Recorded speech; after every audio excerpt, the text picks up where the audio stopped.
The Chiefs last night at pick 32 select their potential offensive tackle of the future. It's now the second and third round for night 2, and let's see what the Chiefs have in store for us tonight. This is Gridiron Gambit. Welcome, Chiefs Kingdom. Thanks for tuning in to this Red Kingdom Media production, bringing you raw, authentic Chiefs coverage. Make sure to like and subscribe to stay up to date on your team. Now sit back and enjoy the show.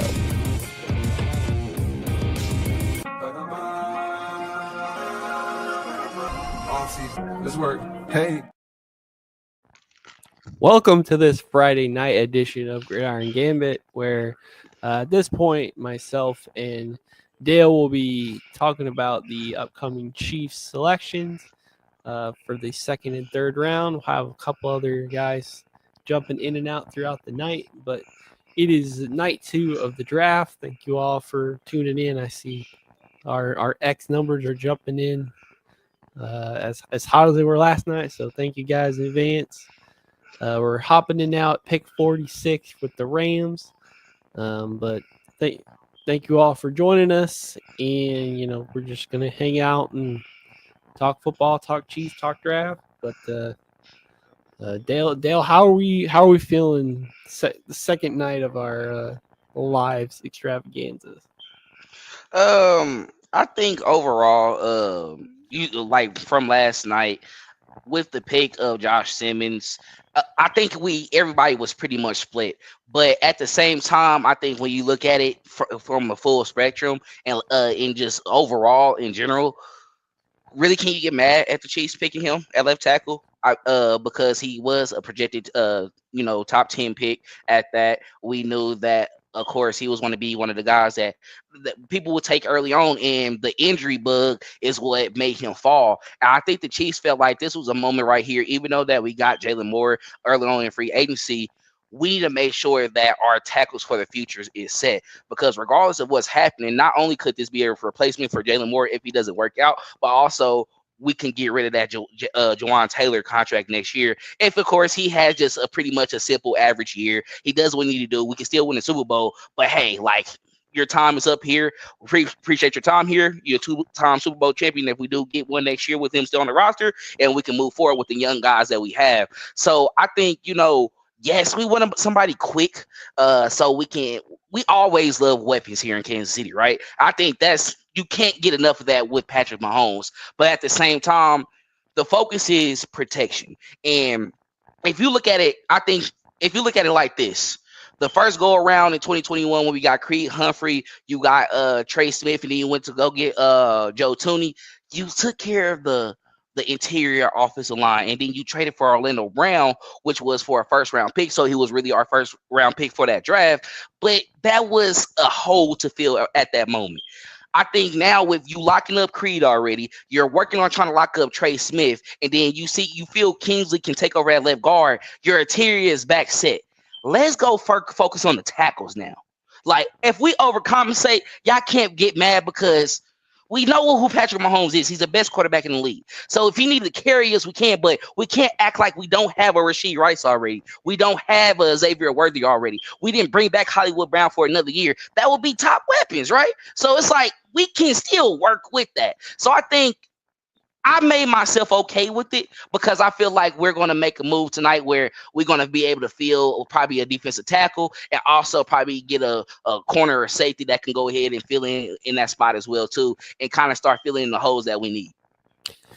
Pick 47, the Cardinals take Will Johnson, cornerback out of Michigan. So I know Dre is not too happy about that, and a lot of other tight ends have gone the last few picks as well. So this next wave of pass catchers may be going, and if Brett Veach wants one, he may have to seek a trade up and make the next couple minutes interesting for you, Dale. I didn't give as much of a take on Josh Simmons last night, but I think for me that's kind of the perfect scenario, and kind of sounds ludicrous because the injury and the fact that he may not make an impact on the field this year. But just for two main reasons, really.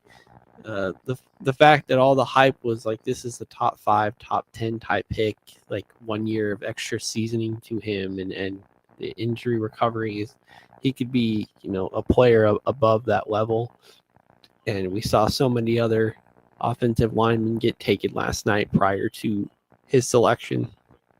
So it's clear that the other teams had the immediate need on the offensive line, where the Chiefs, for at least this year, felt like they had the flexibility, or at least were going to try the Jalen Moore experiment.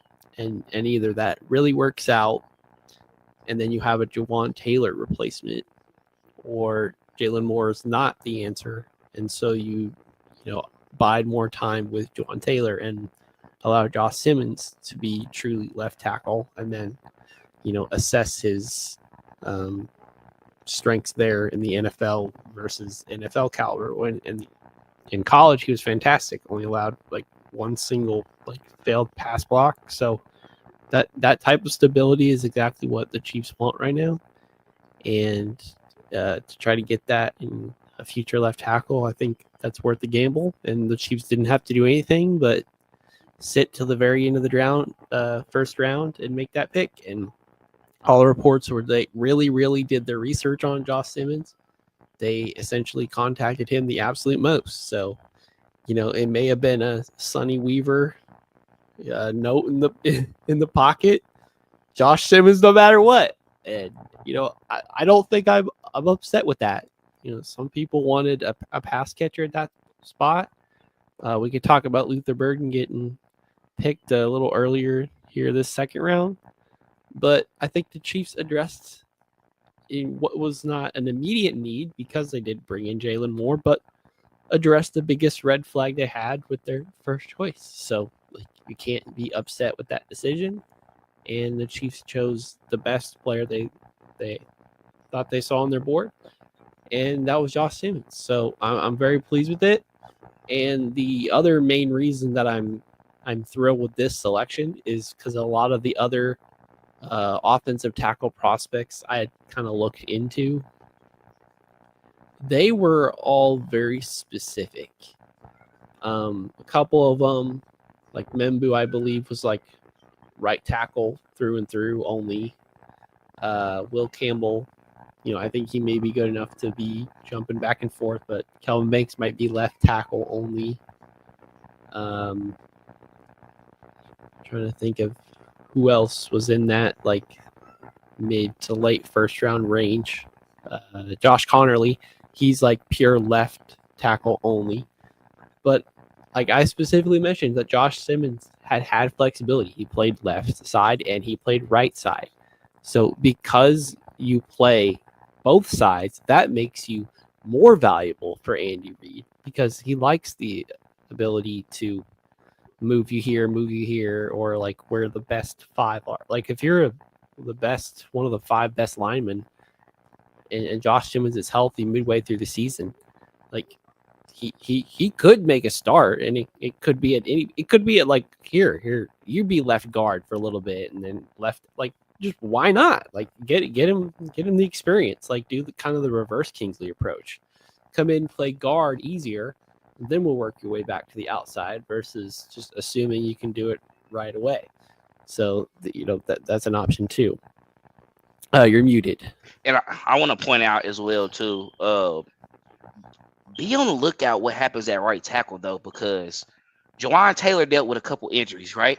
Right. This year, if you deal with those same injuries, I don't think the Chiefs will be scared to be sit out this game. It's fine. Josh Simmons, go ahead and go in and see what we do. Just to get you some reps. If Jalen Moore is going to be that at left tackle and have no issues, okay, because we want him to build off of that, because we're going to need that towards the postseason, especially if we win the games. Jawan Taylor, you get injured, Josh Simmons, go out there. Let's see. For real. Because if he hold his own, this is going to be your spot, and you got that versatility. And for those who haven't read it, go ahead and check out my article as well, too. It was an Arrowhead Alert. I put down his strengths and weaknesses as well. And he had way more strengths than he had weaknesses. His only weaknesses that he had that was listed was he lacked significant impact of power behind his punches. So we can work on that, right? We can Go in the weight In the room. weight room, get that going. His final season at Ohio State, he was limited due to a season-ending injury. Of course, anyone would be like that, and can be inconsistent when handling twists in games. So I feel like with some of those stunts, he can get probably flustered a little bit. However, when you're working with probably one of the better offensive line coaches in the league, even though we had issues last season, I think it was really based on the players and what we worked with before. I think we can work with some of those weaknesses. But when you go to his strengths, it talks about his flexibility and his versatility. He's someone, especially if I think the Chiefs have a plan coming in for him coming into the season as well too. He will be great. I picked 48, the Houston Texans straight up, and take our guy Irsay out of Minnesota. So all right. Kansas City Ruskin product goes to the Houston Texans, trying to protect C.J. Stroud. Just need to throw that out there and show the hometown love. So and they need that. We shouted him out last night as a potential 31 or 32 overall pick. So to go at 48, not out of the realm. We would not have been out of left field. So the Chiefs had obviously preferred Josh Simmons. I said how much research they had done. And that flexibility, being left tackle or right tackle. Like, it's one thing if you can do one. So it's like Joe Tooney was really good as a left guard. And his footwork is good as well too. Like his technique, he can handle various pass rushes, which is what we need, because although, like, I think with Wanye Morris and even like Kingsley, they had problems with like probably a speed rusher or matching up with a guy like Myles Garrett that has both. They will be very much exposed. With Josh Simmons, even though people saying like, okay, you probably wouldn't tell he's a guy from a Group 5A class school, right? He does his job. He's very flexible. If we're going to be honest of what they probably were reminded of, probably Eric Fisher. Like, because why did we go with Eric Fisher at number 1 in 2013 and not Luke Jokel? What'd you just say? Luke Jokel was really technically just a left tackle, right? Eric Fisher did both. And then who lasted longer in the league, Luke Jokel or Eric Fisher, and became a Super Bowl champion? And who played most of their time at actual left tackle in the NFL, where Luke Jokel played guard through his rookie deal. So he wasn't even competent enough to be a pure tackle. And Lane Johnson in that draft has been a really good right tackle, other than the times he was injured and or on PED suspensions. Right. That's the only reason that Lane Johnson has survived this long, is because he's done some things to his body to make it happen. So, but I'm excited with the pick because it does give you flexibility. I've hypocrited myself by saying the first round pick has to make an impact this year, but I think at pick 32, you're taking him in the first round, so you're getting a 5th-year option. So if you had just told yourself this is like a early second-round pick, and the first year we're getting is like an injured redshirt year, and then we get 4 good solid years because most of their picks are mid-rounders anyway. I don't think Brett Veach is upset by that. I think the player potential is good enough to take that gamble, and I think it kind of fulfills what Lonnie wants. Find a left tackle of the future that you can play for the next 8 to 12 years and not have to worry about again. And honestly, Eric Fisher. And you might have found your tackles of the future, because if Jalen Moore, once again, if he works out, Josh, go to right, our line is set for 5 to 10 years. That's right. Simple as that. Because he's going to be on a rookie contract. We'll mess around, extend Jalen Moore if he has a great year. We're already trying to give Trey Smith a contract, and Creed already has his, and Kingsley will be on his rookie deal as well too. We're good for the next 3 to 4 years with Patrick Mahomes at quarterback. And then guess what? You still have Rashee Rice and Xavier Worthy on their deals. And Jalen Moore isn't as good, then his second year is not as, like, you can get out from under that the same as Jawan Taylor. So, like, it's kind of like whichever you tackle this year is the worst or the more evil of the two, then that's the one that you can sneak out from under. And you say, hey, Josh, take this spot. And if you need, Jawan Taylor to Band-Aid another year or two, or you just go back to the free agency market again, recheck, like, hey, who's the best, like, let's just say pure right tackle this time. Like, we're just going to commit to Josh Simmons being our left tackle in the future. So who's the best pure right tackle? Because, it's kind of smoothing out in the NFL, but the argument is still the left side tackle will get paid more salary than the right side. So you can find more value for a right tackle than you can necessarily for a left tackle. So either the Chiefs found a bargain with Jalen Moore and he's a diamond in the rough that plays really well, or he was insurance and Josh Simmons is kind of that same thing, but younger and in college. So, hoping that the left tackle situation works itself out. And if right tackle is something that needs to get worked out later, it's something that can be addressed a little easier, faster, smoother, and not as resource intensive as trying to find the Chiefs left tackle over the last 12 years has been. Right. Yeah, I think everything will play out though, honestly. I'm about to be hopping out off here soon, but yeah, for everybody who is wondering, honestly, after kind of sleeping on the pick of everything that's going on, everything like that, it's okay. Really, this pick is not the end of the world. Honestly, at number 32, whoever we was getting, was that wide receiver, was that defensive tackle was going to make that much of a significant difference at that position? Will we really know? Because how everybody talk about it right now, really after those top 15 picks, everybody was saying that these guys can be hit or miss, right? So we're already taking a gamble. Why not take a gamble at the future at your with your offensive line? Someone who's going to protect the blind side of Patrick Mahomes. We got to be aware of those type of things, and I'm okay with that, and I'm fine with it. We still can make some moves here, and we're moving into that 50 range right now with the draft as well too, where we didn't see the Chiefs try to move up before and pick some guys, or who knows, something may happen. So it's still a lot of things to work out, and there's still a lot of moves that can be made. But getting this, I think what they just showed us day one, first round, offensive line was definitely important. That was, let's go ahead, get that out the way, and I'm okay with that. All right, that's all I got.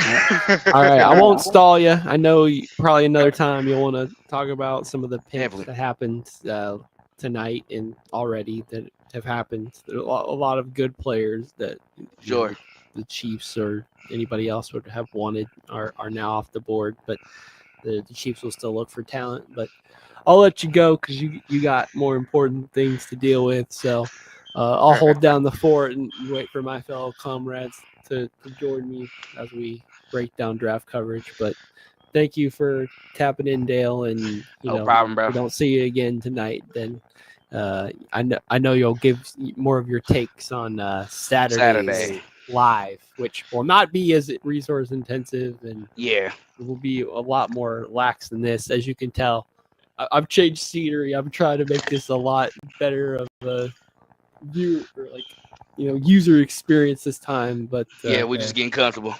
Another tight end goes off the board. If you wanted the Chiefs to take one, they're all gone. So, Dale, have a good night, my friend.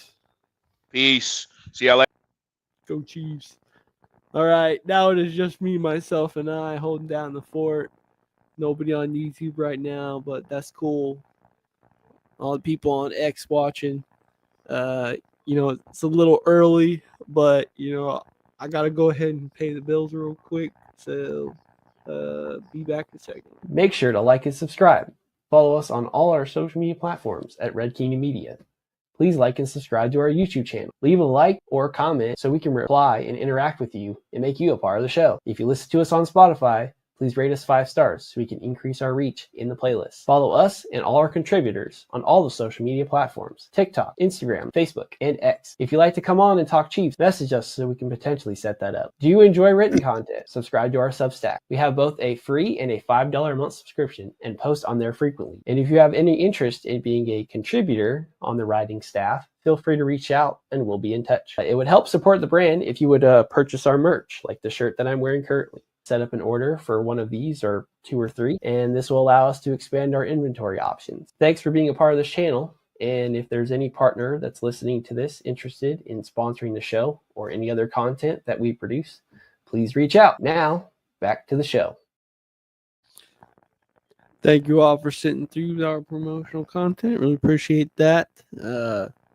Like I said, at this point in time, I am me, myself, and I talking to myself. So we're just hanging out. We're just going through the draft picks as they come out. Not going too in depth about those selections at this point because I'm waiting for one or two other friends to hop on and kind of discuss what we've seen so far tonight. But Edge, Nick Scorton, Texas A&M. So Jamar Stewart's other side teammate goes pick 51 to Carolina Panthers. So I've seen a lot of edge, tight ends, and the Ohio State running backs go so far. So Will Johnson fall and the Ursay we already shouted out recently. Shout out to him as a Ruskin kid. I know some other people were high on Jaden Higgins. He goes very early to the Texans.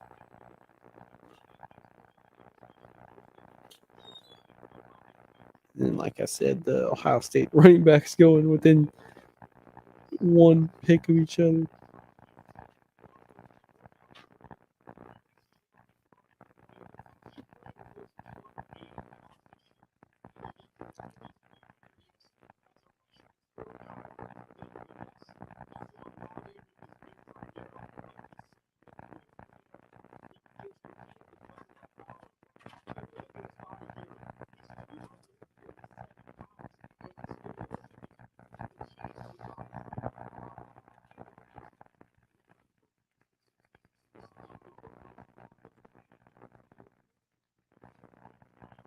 Tennessee Titans pick is officially in. At this point in time, I'm not playing Adam Schefter. The Chiefs are not within a few picks of right now, so I'm not rushing to get the information. We're just going with the flow tonight. We're not exhausting ourselves.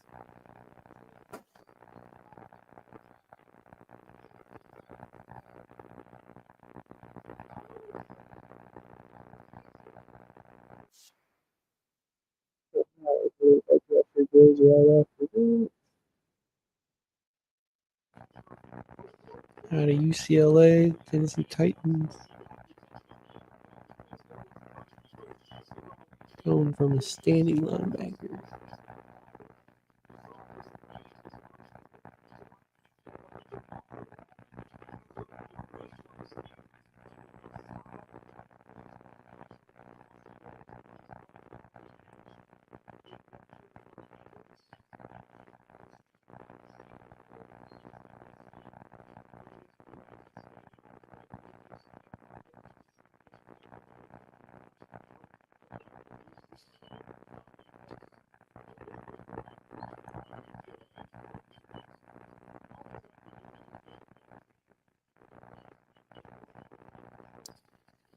Tampa Bay pick is officially in. Pick 53.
We having a good time tonight, y'all. We hanging out. It's a Friday night.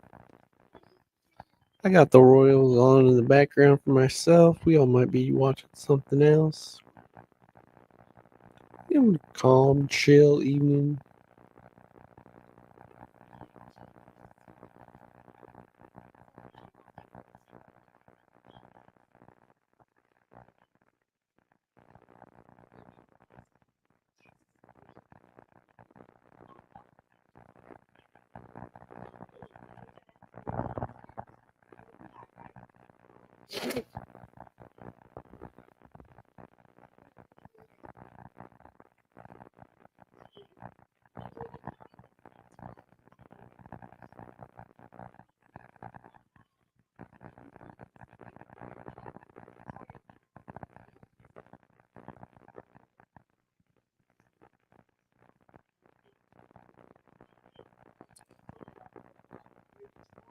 Shout out Jason.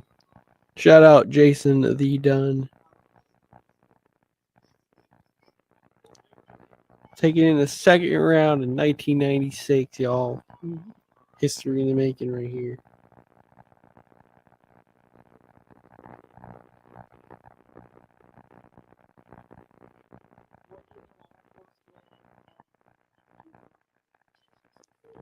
If y'all ain't already, go check out Chief Concerns, man. Stay on top of the game.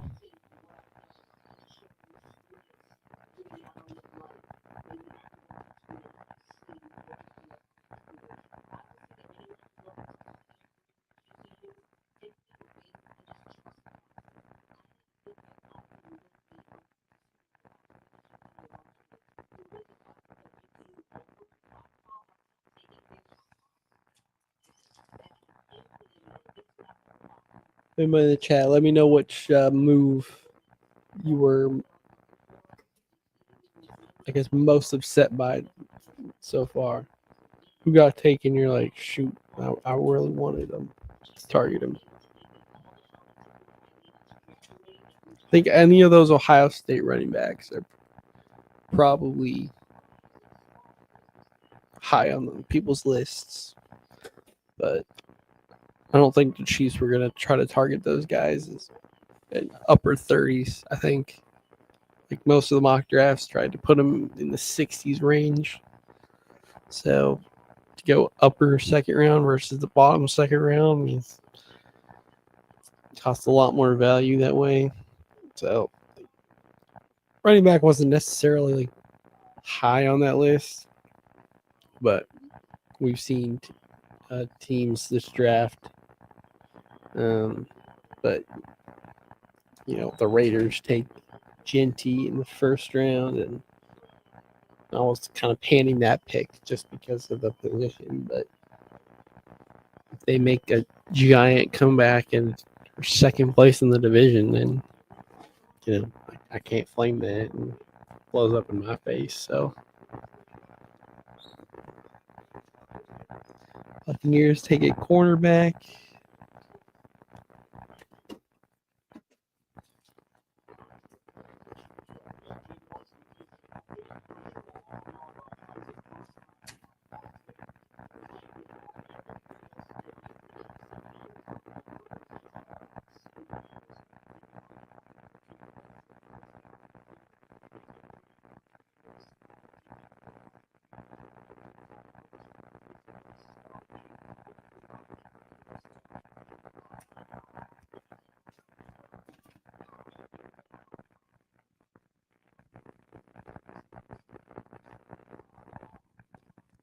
All the Green Bay Packers pick his hand, and the crowd giving their patented Packer chant.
All right, Green Bay.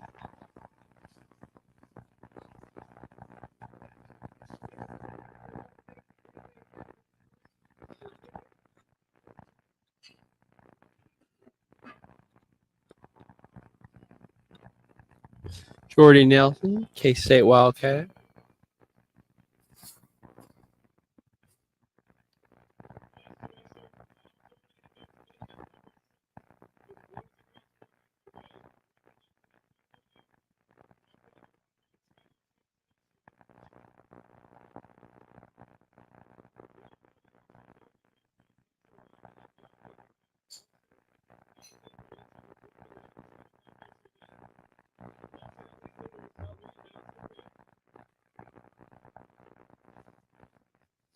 Anthony Belton, tackle North Carolina State.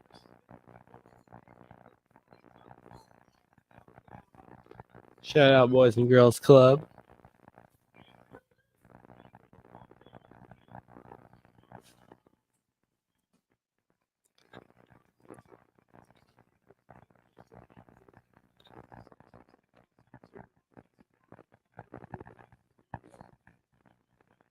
And the Chargers are now on the clock. We are officially within view of the Chiefs' next two selections before we have a 30-pick delay into the third round.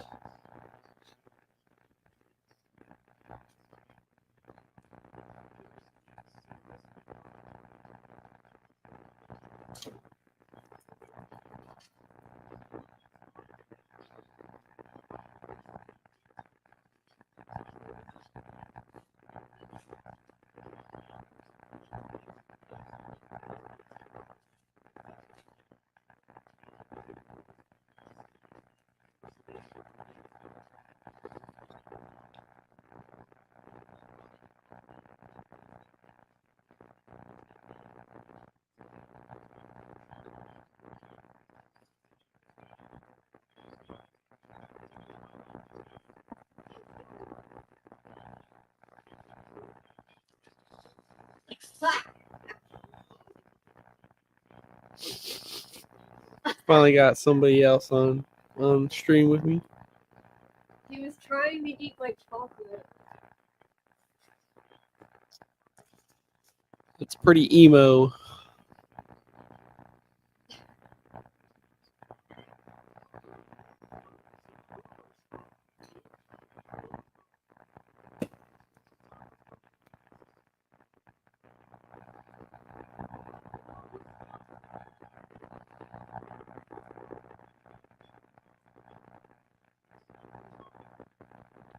Gordon making selection. Trey Harris, wide receiver, Mississippi. Now the Bears pick is in, and the Broncos are on the clock.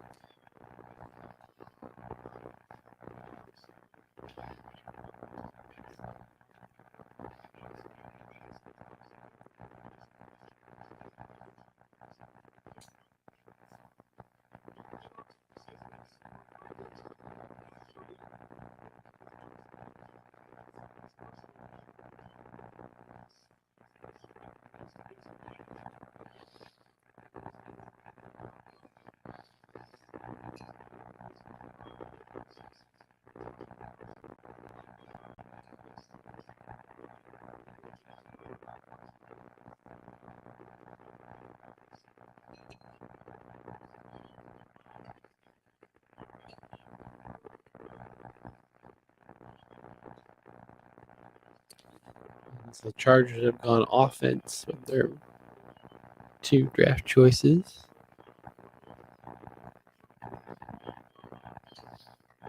Jim Harbaugh's going for offense this draft.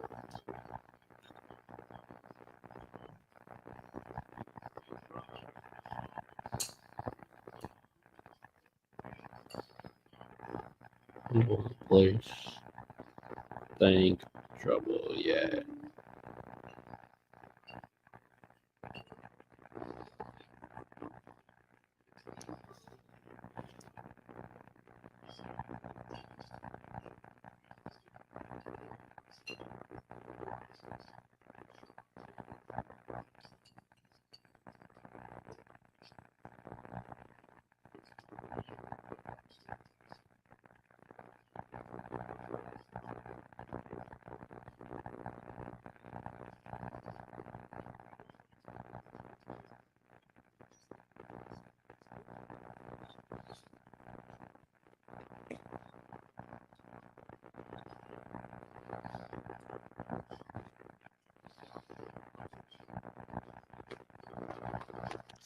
I mean, Chicago Bears have already chosen 2 other times tonight. They will choose one more time before the second round is over, actually. And they went tight end number 10 and then took Luther Burden earlier. So you got to think this is a defensive player. But what do y'all think about the Luther Burden pick? You know, a lot of us really wanted him, but you know, it was clear that tackle was a bigger need in the Chiefs' mind than wide receiver was. And I think that 5th-year option really sealed the deal with Josh Simmons. So it sucks missing out on Burden, obviously.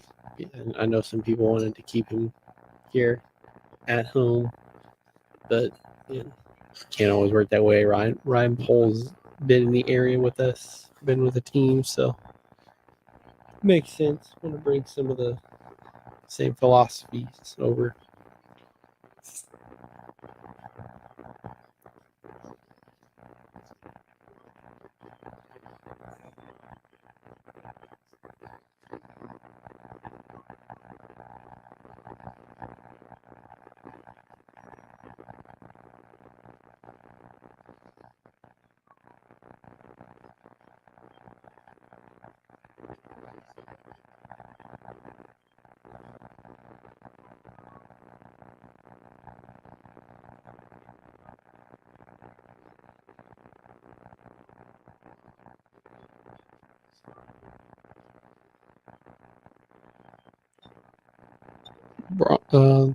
Broncos trade down with the Lions instead.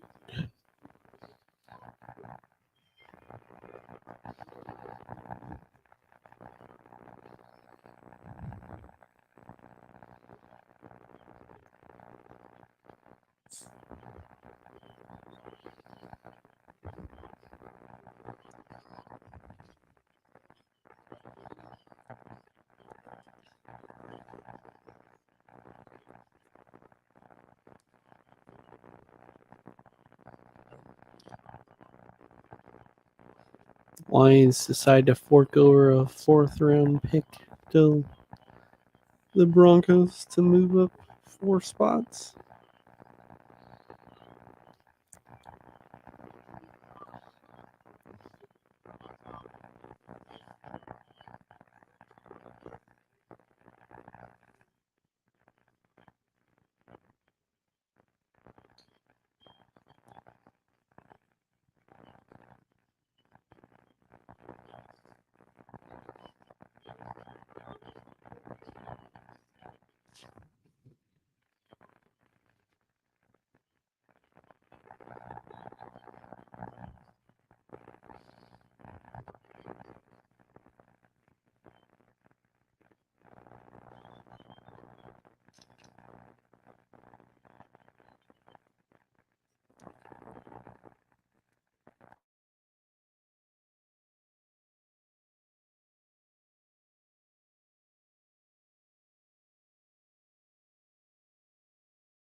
Ozzy Trapilo.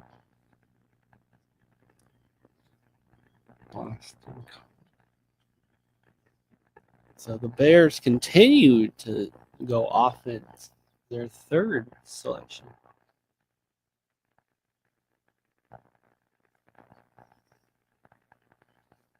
A1 starter at right tackle. Okay.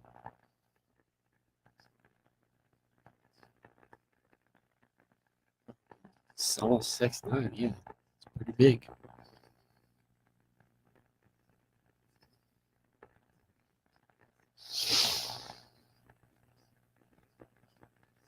Lions pick is in, and the Raiders are on the clock.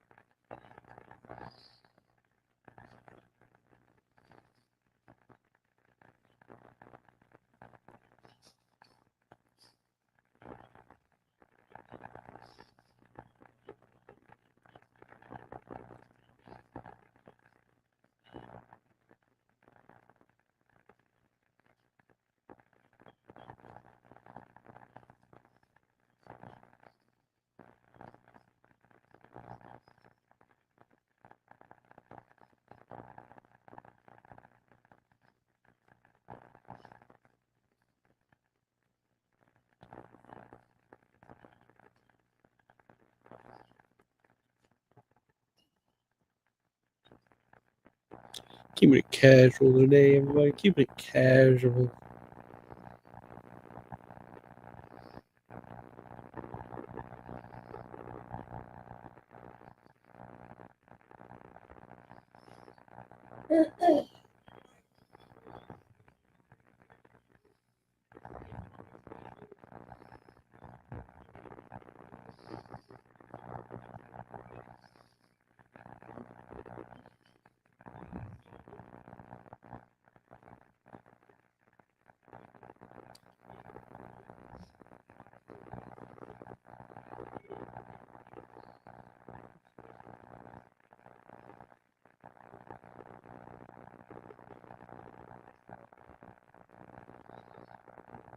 Trying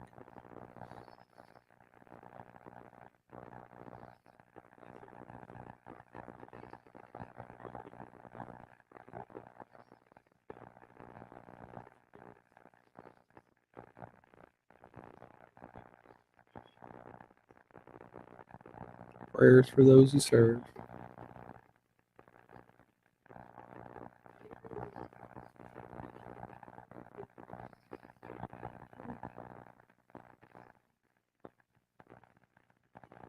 Yeah, don't boo Wisconsin. I know it's the Lions, but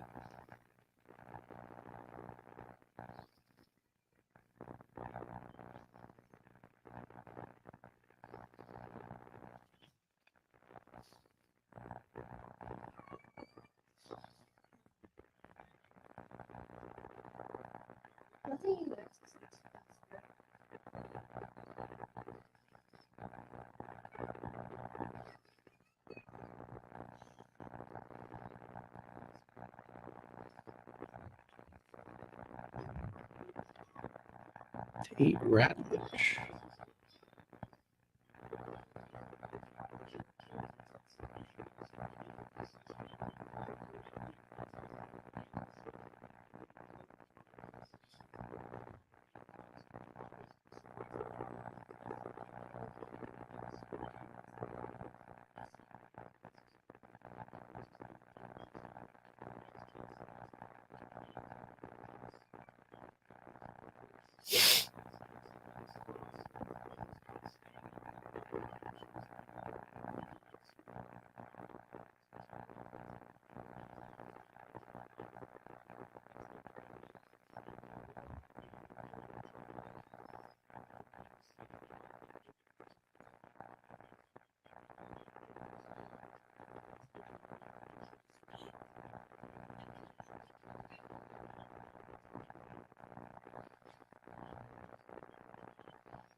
Pick 58 to the Raiders officially in. and the Ravens are on the clock.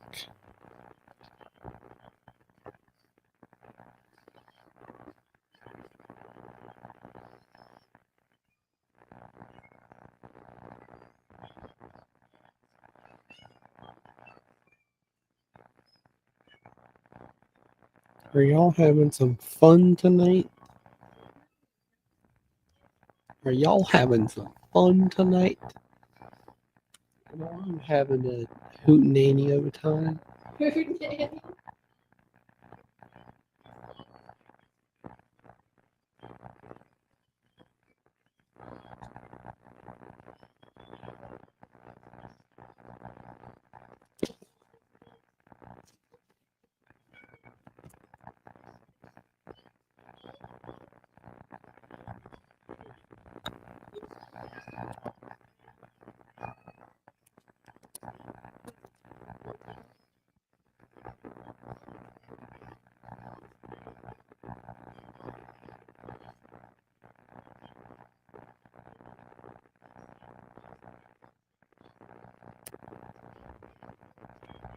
Shout out to moms.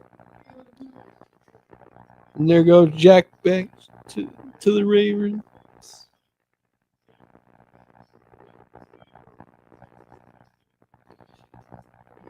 People wanted him to the Chiefs also.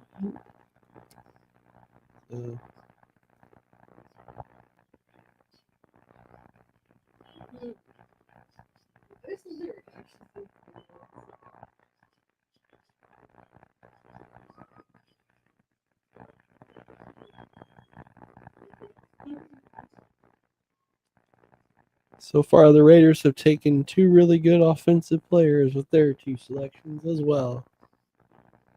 Now, other than a couple teams taking some defensive players, a lot of this has been offense.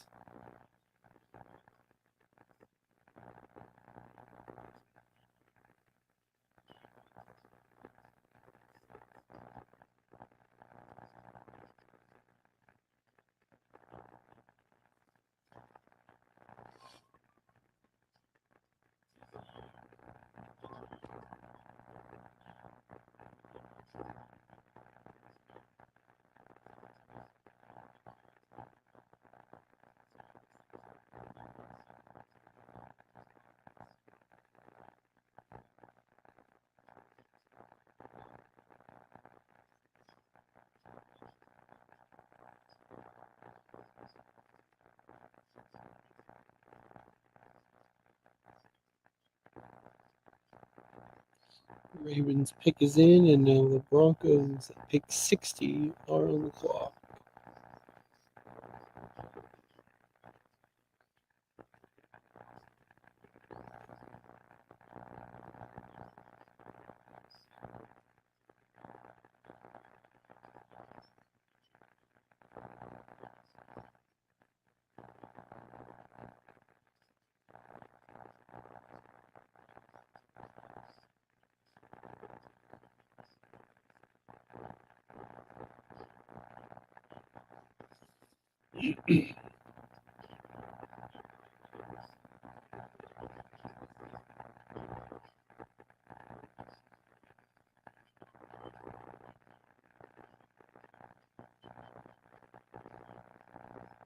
Shout out to y'all just sitting through total silence with me. Y'all MVPs here.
Shador Sanders is 6 picks away from falling out of the second round also.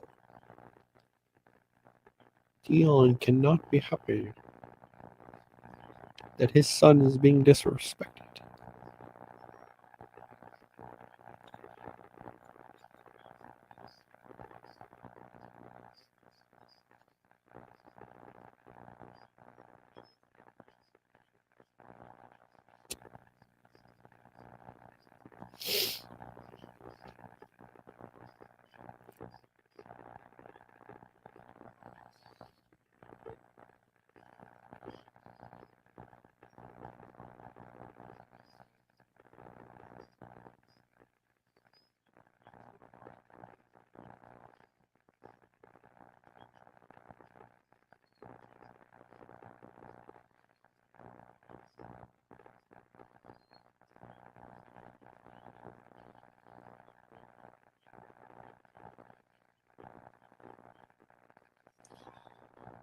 Hanging out, still waiting for the Ravens pick to be announced.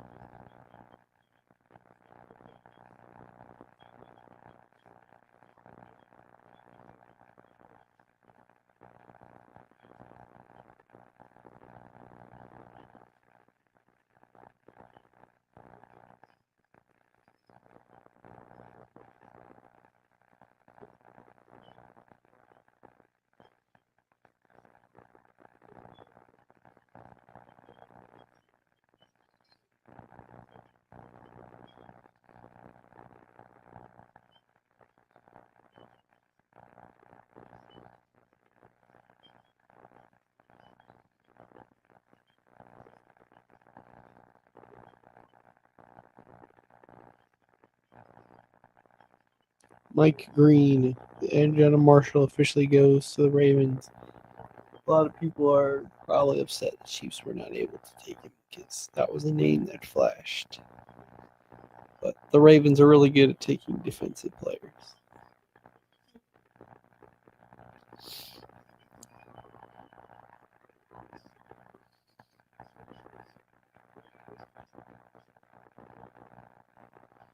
And Virginia kid essentially gets to stay near home in Baltimore, Maryland. Doesn't leave the Atlantic coast.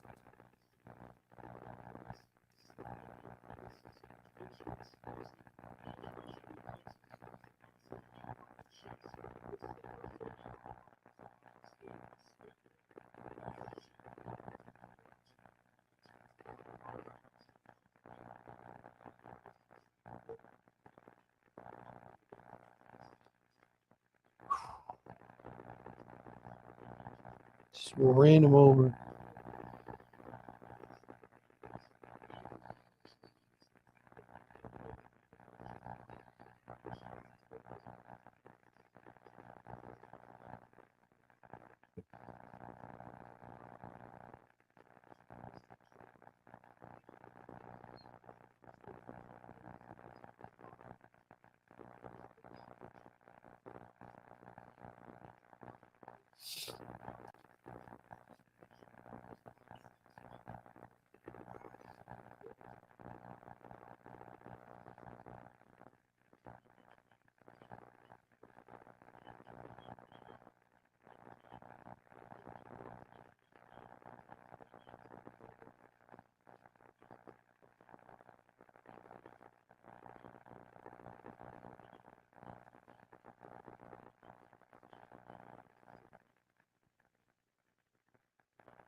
Broncos get a running back, R.J. Harvey, UCF.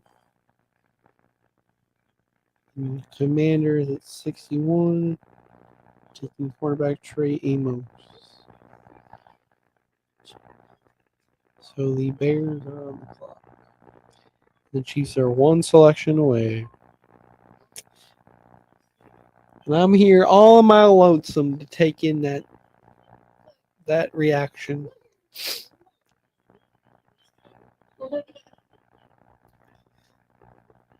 Don't know if anybody could hear the disembodied voice off to the side here.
Gotta be snooping outside when I be hearing loud people.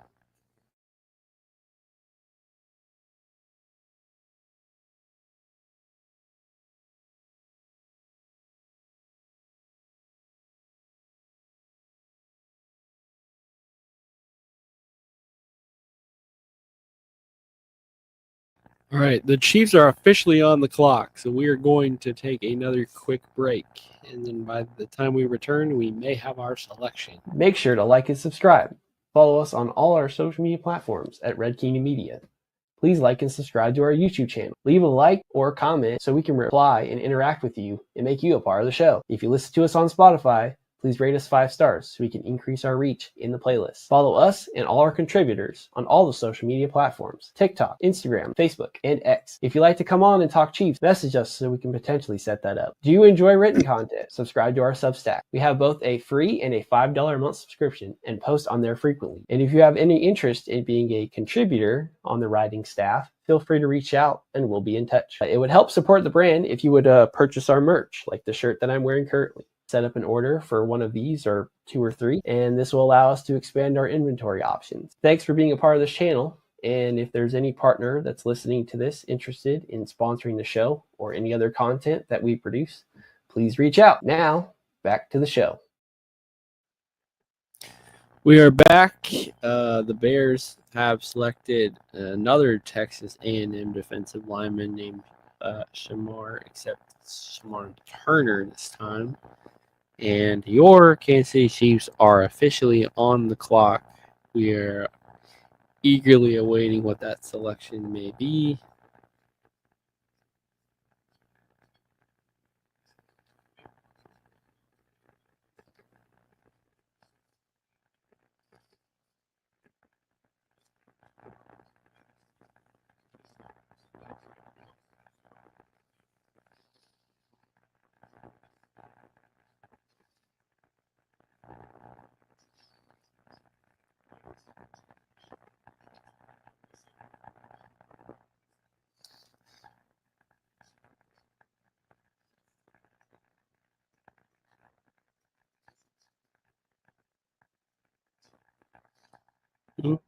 The Chiefs won at pick 63.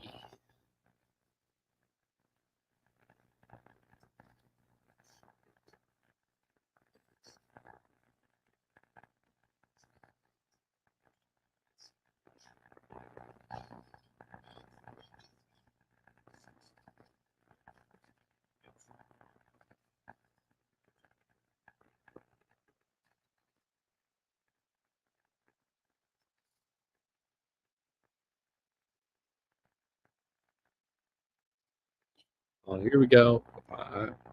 Y'all, I'm officially not going to be alone here. Somebody else is going to be in the room with me while we hear this information together. Lonnie, what's going on, bro? What's up, bro? Hey, not much. You know, you probably want to talk some stuff throughout the second round. Whether you were paying attention, we'll go through that here a little bit later. But the Chiefs pick is about to be hitting us, and then we won't have that long before we talk the next selection. That is essentially the kickoff of the third round. So, Chiefs are in business here. What are you thinking? What position you hoping the Chiefs are looking at with this selection? Yeah, so I mean, I think Luther Burden is still sitting out there, if I'm not mistaken, is he? Or he got picked up? He got picked by the Bears within the first 10 picks tonight. Well, so, I like the kid from Marshall, but the Ravens went and got him. Yep, he was just taken 2 picks before this. So it seems like this may be a defensive line run. Other than that, we saw that wide receiver that everyone liked out of TCU, running back and a cornerback taken as well. So maybe a defensive run here. The Chiefs went offensive line with their first pick. Maybe they hit the defensive line with their second, and then maybe swoop in the early third, take their receiving option, and that may be good enough for us. Well, yeah, I mean, I think it's either going to be that or a defensive lineman.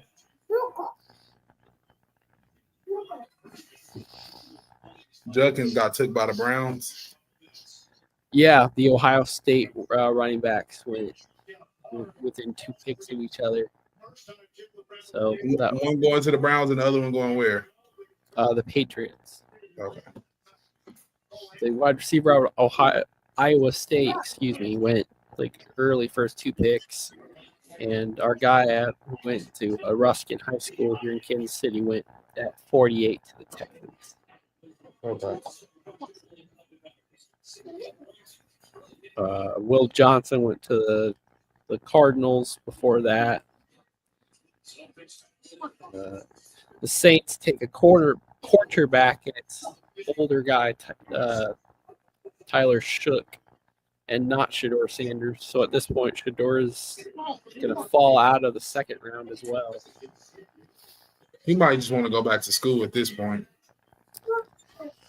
That might be- I guess. I mean, his dad could work something out with Colorado to give him a big NIL deal. Yeah, I mean, because it's looking bad. Yeah, you can tell that Dion is not happy.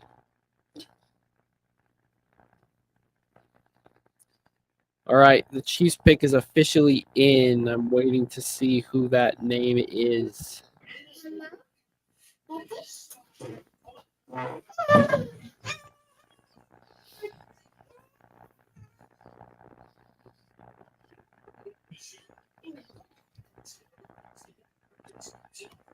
Why haven't we seen a pick yet from the Chiefs?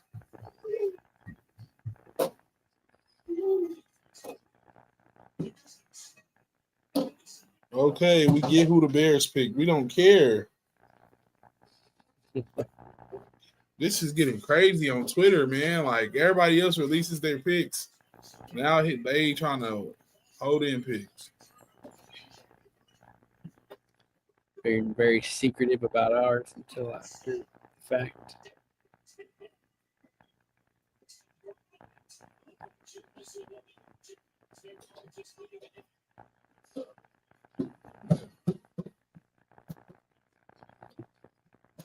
Are they gonna literally wait till? All right, the consensus is that the Chiefs are going to take defensive tackle Omar Norman Lott from Tennessee. I'm waiting to see if that is confirmed, but that is a very good player here. Ooh, and our man X Factor comes out to make the selection as well. They really waiting until it gets announced. Like It is official. Let's hear the announcement ourselves.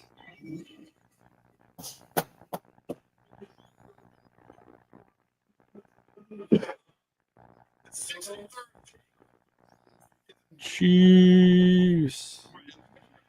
Undersized, upfield burst, effort and chase. Yep. Okay. Omar Norman Lott.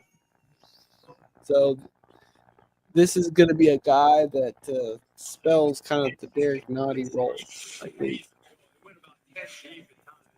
A guy who's, plays the backup to Chris Jones or plays the alternate side of him, as this graphic will show. I think a lot of people are happy with this selection. He was definitely a player mock in the second round area.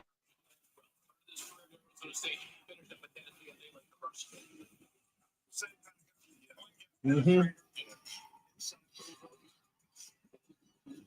He was really good at tackles for loss as well, so that fits in Kansas City as well. Matt McMullen comes out and says that he led all FBS interior linemen in pass rush win rate and win percentage, meaning he'll be fun next to Chris Jones, and I think that's kind of the idea with this selection as well. Yeah, I mean, I feel like it's a safe pick. We could always use assistance down there on the defensive line. We lost Jashawn Wharton. We lost Derek Nottie to the Jets, so we need somebody that can get in there and help us assist and stop the run. So I like this pick of Omar Norman a lot. I like that. I agree. Maybe it means that Felix is going to take a step up this year and have to officially be one of those main contributors on the edge. Omenahue got re-signed. Mike Dana's still here. George Karlaftis is still here, coming up on a contract year. So Spags like his rotation. He may have the size to kind of stunt as an outside edge rusher if necessary.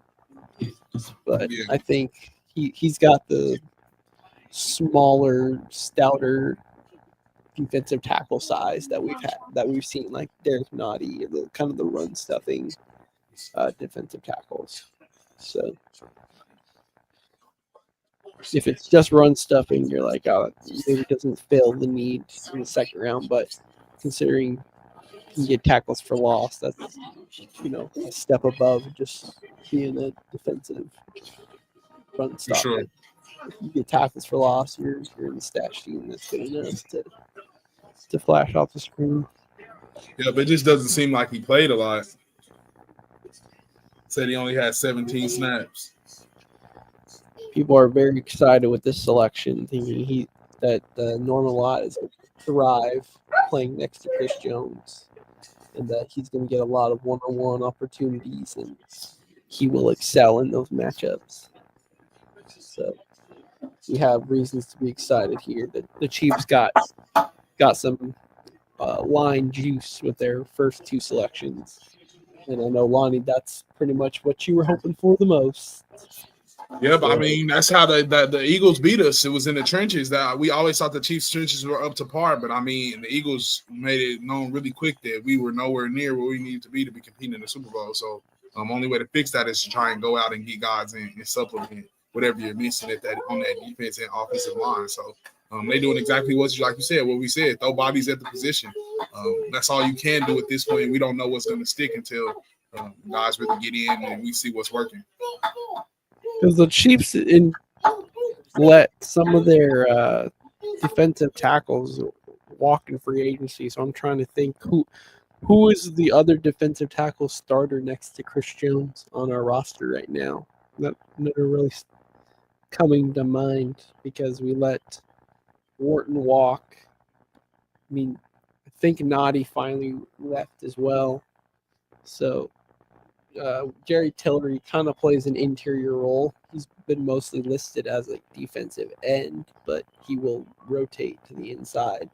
So, this could be a defensive tackle starter right here if Josh Simmons isn't a starter for his first year. And I can see that. I really think they just put more bodies, like I said, at the position to help, just in case Tillery doesn't work, just in case one of those other guys they bring in is not able to work. Mike Pennell doesn't have a good season again. I feel like this was just a safe pick to add another body in that room. Like I said, you lost two young guys in that room, so you want to try and get younger, quicker, faster.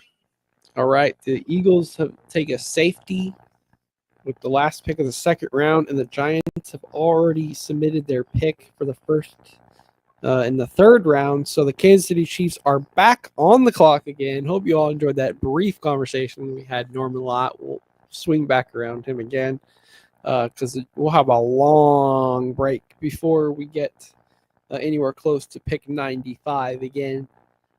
So we are now officially back on the clock, Lonnie. The Chiefs' needs. The first couple, according to NFL, are defensive linemen and offensive line. We've already hit those. You could argue the Chiefs still probably want another edge player to spell one of the starters, or if Felix can't make a step up. Or do you think that this is a defensive back or a pass catcher? What are your predictions here? It can only be a defensive back or a pass catcher, one of the two. I don't see him drafting anything else right now.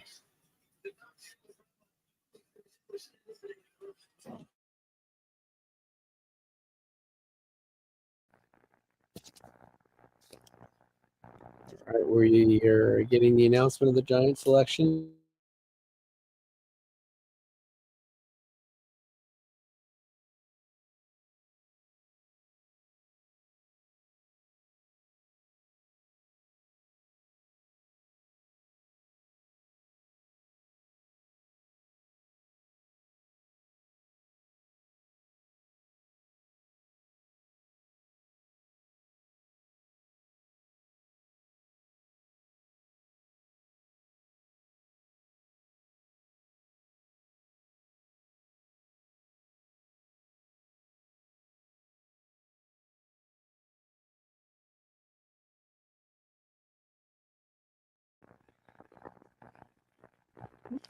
Hitting the Patriot card again. Next to you. Well, maybe this defensive tackle selection of Norman Lott may also help the Trey Smith signing. Hey, look, we brought in a Tennessee guy. We really want to re-sign you. Look, we'll even take someone from your school.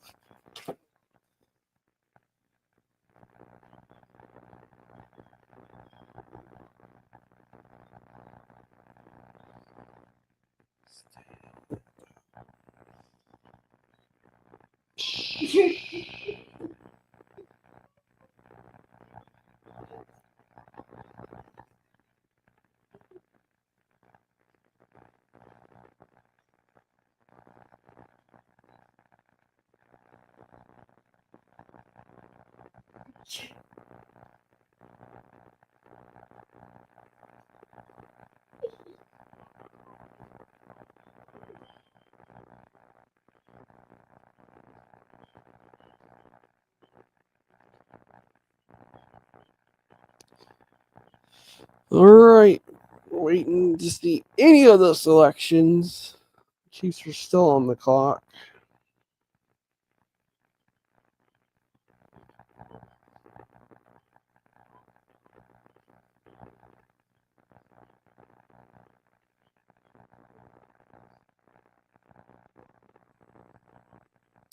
Giants select Darius Alexander, defensive tackle Toledo. Who is the Chiefs selection?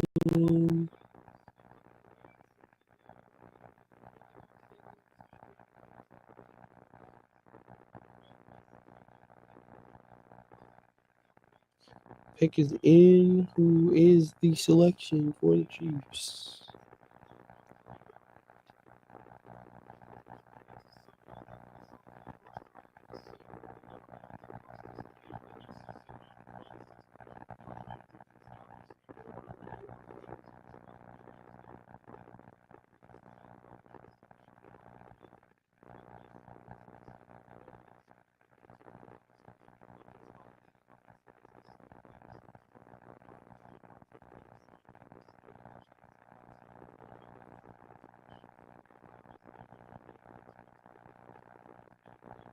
All right, Chiefs. Who is the selection? For those who remember, this pick 66 is the third round selection from the Tennessee Titans, trading away L'Jarius Sneed last year. So let's see if we directly address the same position that we traded Sneed for.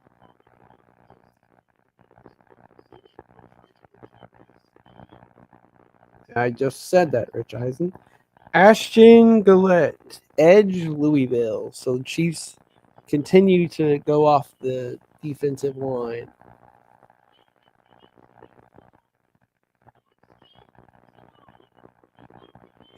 I ain't seen that one yet. Are we gelati because we're Italian? Okay. 11 sacks 2 years ago. Push pull defensive line favorite. So You didn't hear him at all. So I wonder what this says about Felix and his future with the Chiefs, or how limited his role may be. But the Chiefs on day 2 go back-to-back defensive linemen, and the first round selection was an offensive lineman. So the Chiefs are sticking to the trenches this draft. They are no nonsense. Chef Beach has infiltrated the front office and gone into the mind of Brett Veach. So I got to see some more information. I don't know as much about this particular player as I had heard about Norman Lott.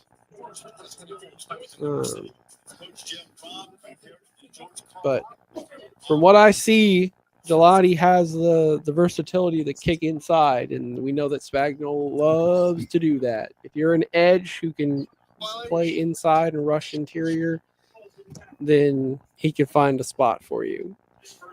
Yep. It's funny that he prefers that over the strength of like Felix or Charles, where it's like that quick step burst, get around the edge and try to get to the quarterback quickly versus the try to power through like and effort wise like George Karlaftis. What up, Raekwon? Thanks for joining us on YouTube. Film looking good. Play 3 tech and edge. So sounds like he has a little bit more, like we said, versatility versus Felix, who can kind of just do one thing off the edge. But it's strange because everyone kind of flacks Spagnuolo for that because the NFL in general is not made for defensive ends to be that type of body and skill set anymore. It's better to be a Lawrence Taylor off the edge, get there really fast, than it is to like Reggie White beat a guy up and take away the edge completely. So I feel it. I love the pick. We always can use defensive line help. I think the Chiefs are really taking it to heart how they lost to the Eagles. They don't like that. I think they're tired of those questions on the defensive and offensive line. So I like both of those picks. We always try and load up. We need to try and load up at that position, fill in some bodies that are missing there, and get some help wherever you can get it inside or out. We know how they like to play guys. You never really are defensive. Have a defensive set position with Andy Reid or Steve Spagnuolo. You kind of are going to play all over the defensive line, and the same thing for defensive backs. You might be a corner, but you might be playing safety the next play. So you just never know. And Raekwon, we kind of said it right after the pick. I think Norman Lott can get some contributing time right away, and as a Jones pairing, and the fact that you got to focus on Chris Jones more.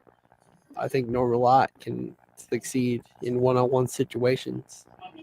Kind of be that kind of Neil Smith type to pair with the Chris Jones. I know a lot of us are looking for the Derek Thomas, the quick around the edge, but Charles Omenihu can handle that for now until we find a young protege who can embody that. But that hasn't been Spagnuolo's ask. He really wants to dominate through the inside, whether it's a defensive tackle that lines out on the outside or an edge who can sneak in and be able to do something up the middle, and that's what Gillette seems to be able to do right now. Yep. And he very well could and should be Wharton. I think Lott has that size, like kind of more smaller, stout defensive tackle, where he's not small, but like he's more compact with his strength. Mm-hmm. Versus Chris Jones is just big. Exactly. Like, that's the difference. So, cornerback, safety, or wide receiver next. I think all the above. I think you can't go wrong with either one of those. I think the player just has to be relevant enough for the Chiefs to want to take him. So, it's going to be a long wait. Whatever name you get excited about, it's probably going to be off the board. So, we'll have to think about it again once we get up closer to our selection. But Browns just take a tight end. So trash. So hopefully the rest of these guys even make NFL roster. They're saying that the half of the rest of this draft won't even probably make a team. So yeah, that's with any draft pick on any round. Like if it works out the way it's supposed to, all 32 picks in the first round are the best players, and everybody after that sucks and never makes an impact. But that's not how it actually works. So, is there anything that you want to go over in the second round that maybe you could not get all the information to? Nothing. I mean, I got in here just in time for the Chiefs pick. Nothing really. I like who the Chiefs pick. I like their pick. I like both of the picks. Let's see what we can get in the second round. I know Yeah, I know we gotta get a body in that running back room, but I like what I've seen so far. So far, so good from the Chiefs. I agree. And shout out to the Royals here in Kansas City. Just picked up the win against the Astros 2-0. 1 minute to go. So have a positive feeling in Kansas City. All the good things and all the good selections happen at the same time. Now we in for the long haul, the long wait for essentially the rest of the third round to conclude. The Chiefs gave us a nice little teaser taste of what it's like to be a not so good team and get to take all these early round selections back to back. But now we got to wait for the end of the first round to get a selection again. And the Raiders dip into Iowa State. They take a cornerback who's tall and lanky.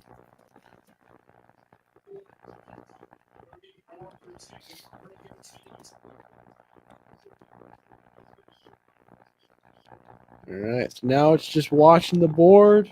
Next 30 picks. Contemplate what position the Chiefs are gonna target next. They've targeted the trenches with all 3 selections so far. Can't fault them for that.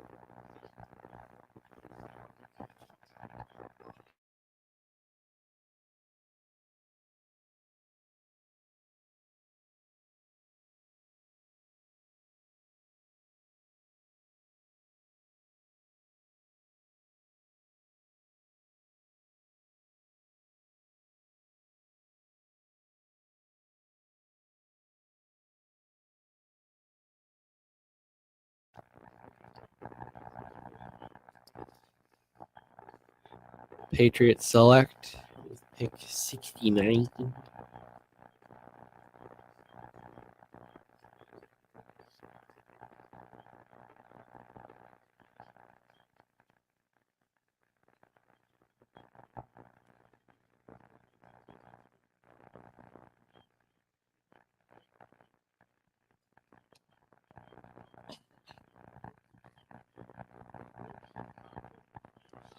The highlight about Galati is that he was good at his pressure rates. So even though his sack production wasn't there, it's all about the pressure. And that's been the idea around here in Kansas City as well. That whether you can get to the quarterback directly, it doesn't show up on the sack, it's okay because the pressure is still recorded and prevents the quarterback from being comfortable in the pocket. So, just like I said, I don't think an offensive player selected isn't okay by Andy Reid. I'm sure the defense, this is a Spagnuolo pick through and through. This is a guy that he wanted and didn't think he'd be there at the end of the third round. So, take the gamble early.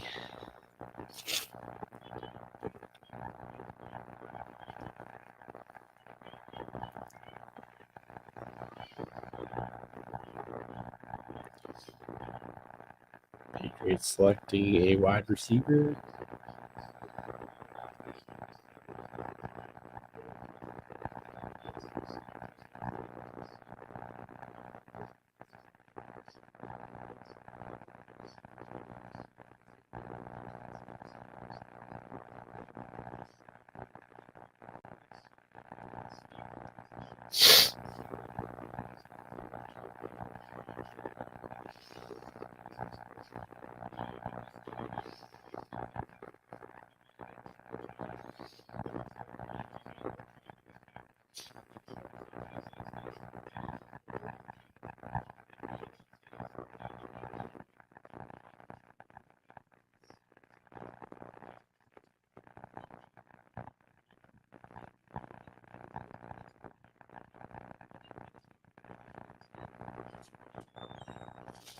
All right, nope, not Patriots. The team that was after that has decided to trade down and is now the Detroit Lions selection.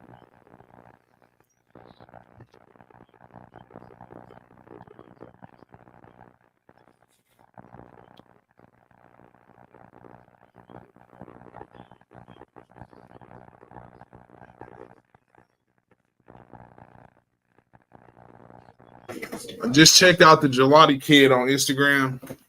Might want to go look at him. Pretty good. He like I said, I think he's going to be good pressure wise. Whether or not like the sacks show up on the record books to be determined, but like Spag can recognize that pressures is important. Like whether or not you get the quarterback to the ground isn't important as long as you generate the pressure that makes the throw not as accurate. He looks a little bit more athletic, or more of the athletic build too, right? I think we're trying to go away from the like Derek Notties and we'll get more of the Treshaun Ward and Chris Jones type builds. You could just see that with those last two picks. You kind of want the more athletic, rabbit guy, not more like the run stuffing guy. You could just tell with those last two picks, those are kind of pass rush. Even though one of them is on the bigger side, those are kind of like pass rush guys, you know. Yes, I agree, and not necessarily like traditional pass rush on the defensive end, but like the interior pressure that Spagnuolo loves to generate and seems to prefer. And Tom Brady says is the worst kind, the up the middle one that he can't run away from. So the Lions select a wide receiver here, so this may be another wide receiver run. But shout out to everybody checking us out. You still going strong on X. Appreciate that. We're going to take a quick break, and we'll be back. Make sure to like and subscribe. Follow us on all our social media platforms at Red Kingdom Media. Please like and subscribe to our YouTube channel. Leave a like or a comment so we can reply and interact with you and make you a part of the show. If you listen to us on Spotify, please rate us 5 stars so we can increase our reach in the playlist. Follow us and all our contributors on all the social media platforms: TikTok, Instagram, Facebook, and X. If you'd like to come on and talk Chiefs, message us so we can potentially set that up. Do you enjoy written content? Subscribe to our Substack. We have both a free and a $5 a month subscription and post on there frequently. And if you have any interest in being a contributor on the writing staff, feel free to reach out and we'll be in touch. It would help support the brand if you would purchase our merch, like the shirt that I'm wearing currently. Set up an order for one of these or 2 or 3, and this will allow us to expand our inventory options. Thanks for being a part of this channel, and if there's any partner that's listening to this interested in sponsoring the show or any other content that we produce, please reach out. Now, back to the show.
I'm still here, y'all. Stream is not dormant.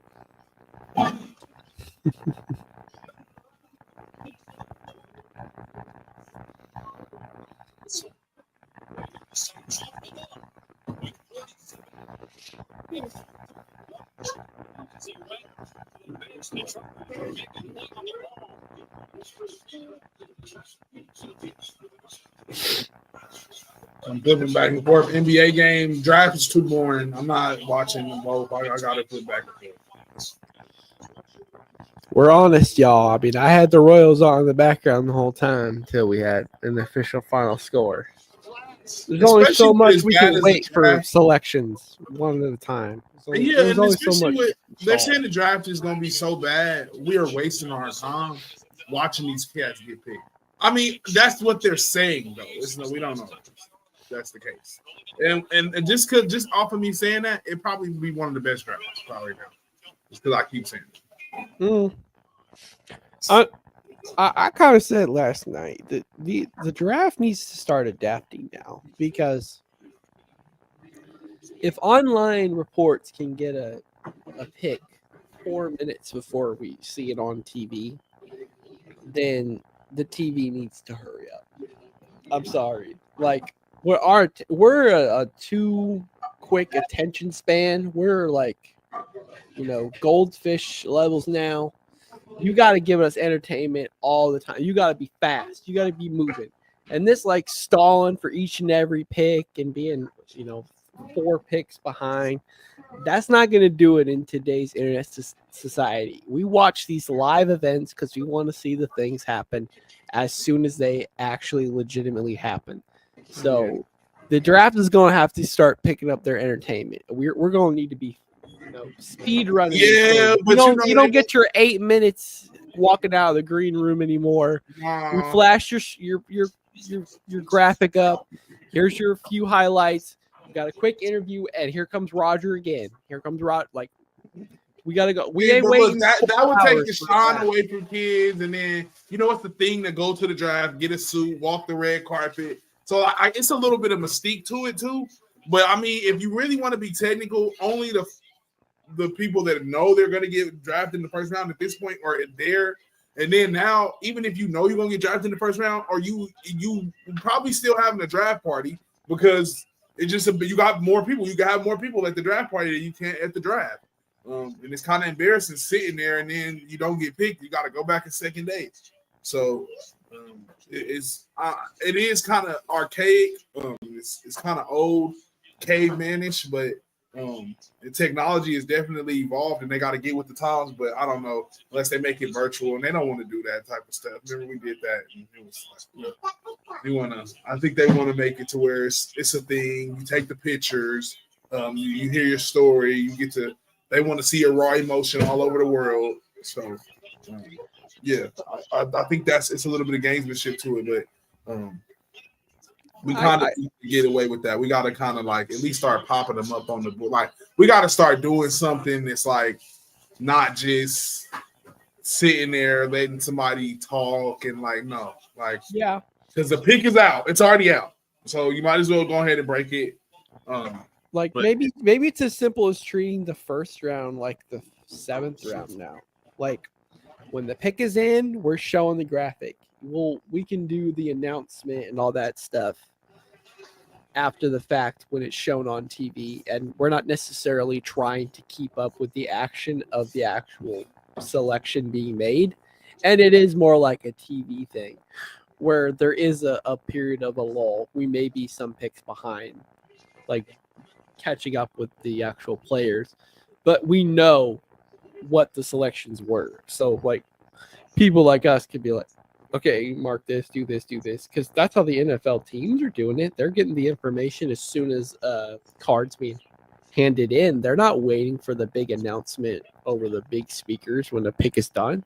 They know a pick is in the second it happens and they're on the clock. So the information's right there. Just instantly release the information to the public right away and still keep the spectacle of, this is your day, here's your time. We cut to you at home with your mom and she's crying and happy about it, and you can still have those moments. But for the like analysts or like the insider types, the information seekers, they can have their itch scratched and have the information right away.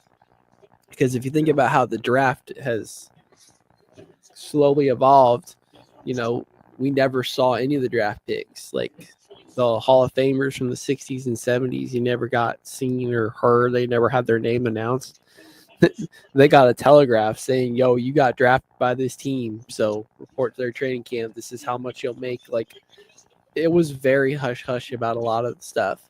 And in its slow build, they only really cared about the first round, or they left the draft mid-second round. They didn't show the conclusion of stuff. So they think it's important enough to try to show the entirety of the draft. But I think that advancement came at a time when we were hungry for content.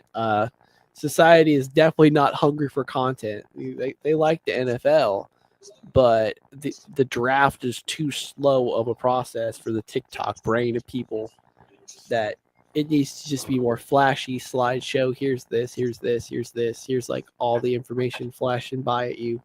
And just to get it out there. Like I said, it's about being live. So you want that information as soon as possible. We shouldn't be able to go online and find the information out 10 minutes before the official league makes their announcement about it. Like, and I know they want to stop the leaking, but to stop the leaking, you just have to leak the information yourself the second you get it. The team makes this selection. We hand this card. They immediately will say that to the other teams, and then the social You're media. gonna have to tell Snickers. You're gonna have to tell Prize Picks. You're gonna have to tell FanDuel. You're gonna have to tell all the rest of those people that running them commercials and promos and sponsoring segments during the draft. You will have to tell them, no, we're not gonna fill it up with BS. I think it has to be. They've turned it into a cash cow. Once they started traveling it, and it was moved out of that auditorium in New York, and they started broadcasting it all around, it became a spectacle. So it's going to be like this, I think, for forever, especially with them moving it from state to state. Now it's kind of like, it's almost like a concert. Yeah, it's a big social event for sure. It's like, oh, the NFL is in your town, and most of the time it's in a place where the NFL is already there. But if they started expanding this and they said, hey, we're gonna take the draft to San Antonio, Texas, like how big would that be for that place? And then you try to generate the wanting that NFL team or exposure, or St. Louis or a place like that doesn't necessarily have the NFL team but wants to prove that they're a big enough market to sustain one. I think if the NFL was willing to do some events like that, that might trigger something even bigger. But at this point, yeah, it's like they treat the draft as like the NFL meet and greet social event. And I don't think true NFL fans like us really want that, but I also don't think we're who the NFL is trying to target either. They want like the fans who have 3 or 4 kids that are younger that they can take, and it's just like hanging out. It's like Disney World for NFL. That's what they're going for. That may not be what we want, but it may be the thing to reach the masses and the general public. Right? Get the kids to get the adults. Hell, get the kids in there.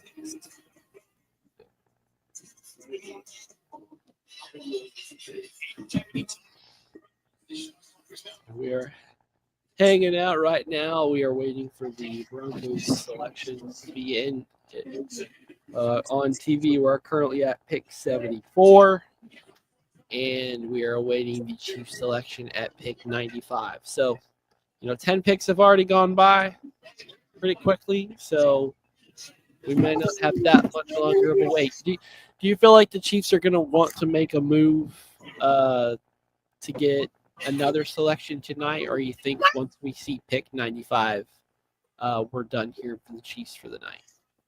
Yeah, so pick 95, I think they may be done. I was thinking that they may want to get into like the 5th or the 6th. I don't think we got a 6th-round pick, but we got a 5th from the Eagles. So I see that he finagled his way into the 5th round, but I think he may be, if he's gonna make the move, it's gonna be here in a minute, and it's gonna probably be to get a couple 6th-round picks in the 7th round. And probably something for the future, but we don't really find too many gems in that round. We found Pacheco, but hasn't been a lot. And I don't think we have enough mid-round selections. We're looking to get a better draft selection here in the 3rd round either. I think they're content to sit there until 95 and take a player they probably think is like almost 4th round selection, but this is the time they got. So what's up, Dre? Thanks for hopping on, dude. Hope you're having a good night so far. What's good, man? How you doing? What's up, Dre? Doing good, doing good. Don't know how much of the other draft stuff you want to talk about, but what do you got to say about the two defensive linemen the Chiefs chose to draft within like the last 15 minutes of each other? I don't even know who we got, man. Honestly, I haven't even been on my. It's all right, been on dude. my phone. So in the second round, the Chiefs take defensive tackle Omar Norman Lott out of Tennessee. And the second pick of the third round, they take edge rusher Ashton Galati out of Louisville. Okay. He's focusing on that defense. That's right. And Trench picks the last three selections. I know last night you were hoping for a Still receiving ain't got no option. skill. We still haven't got no dang on those skill receivers, those skill position players, man. What we doing? And Luther Burden, who we were hoping to get, was taken within the first 10 picks of second round Yes. by the Chicago Bears. So Yeah, I Chicago see Bears him. also went offense a lot. My God, Shador ain't been drafted yet, man. What we doing, man? Your guy, he fell completely out of the second round. He may might fall. fall out of the third. Is he going to go back to Colorado and get the NIL bag since the NFL doesn't see the value in him yet? I don't think he can. That's what I said. He gonna have to. That's what I just told Clint. I think he might have to make that move. If third round and fourth round, it's gonna get ugly. Is he eligible to go back to Colorado? I think. I think he left out as a junior. I don't think Shador is a senior. Yeah, I don't think he was a senior. Shiloh was a senior. Was Shador a senior? Yeah, I think he was a senior. Because he played 2 years at Jackson State, I think, and then he had the 2 years at Colorado. He was probably a senior. Then never mind. It ain't no. But it was during COVID times. Can't you justify an extra 2 years in college for no reason? Tyler Shook, who had that same treatment, was selected by the Saints instead of Shador Sanders. So Yeah, Shador can't go back to Colorado anyway. They got Julian Lewis, a 5-star, as their starting quarterback. Well, yeah, I seen that. I seen that, but I mean, it's just ugly right now. It's not. When you get past the second round and you ain't been picked, you was talking, skipping interviews, asking questions smiling with the chain on. That chain was nice though. I seen it yesterday. I ain't gonna lie to you. Nice. Yeah, all right. You better get in there, man. You better try and make your move. But it's ugly now. Yeah, I'm looking now. What are we at?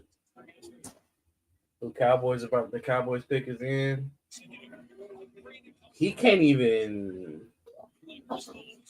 I mean, he might go pick 83. I mean, did the Steelers get a quarterback? I don't think the Steelers did. Yeah, he might go. He might go 83.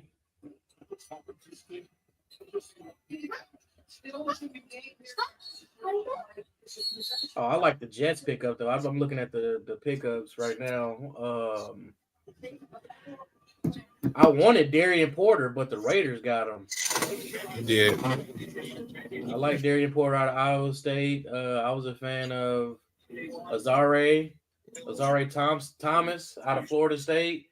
The Jets picked him up. I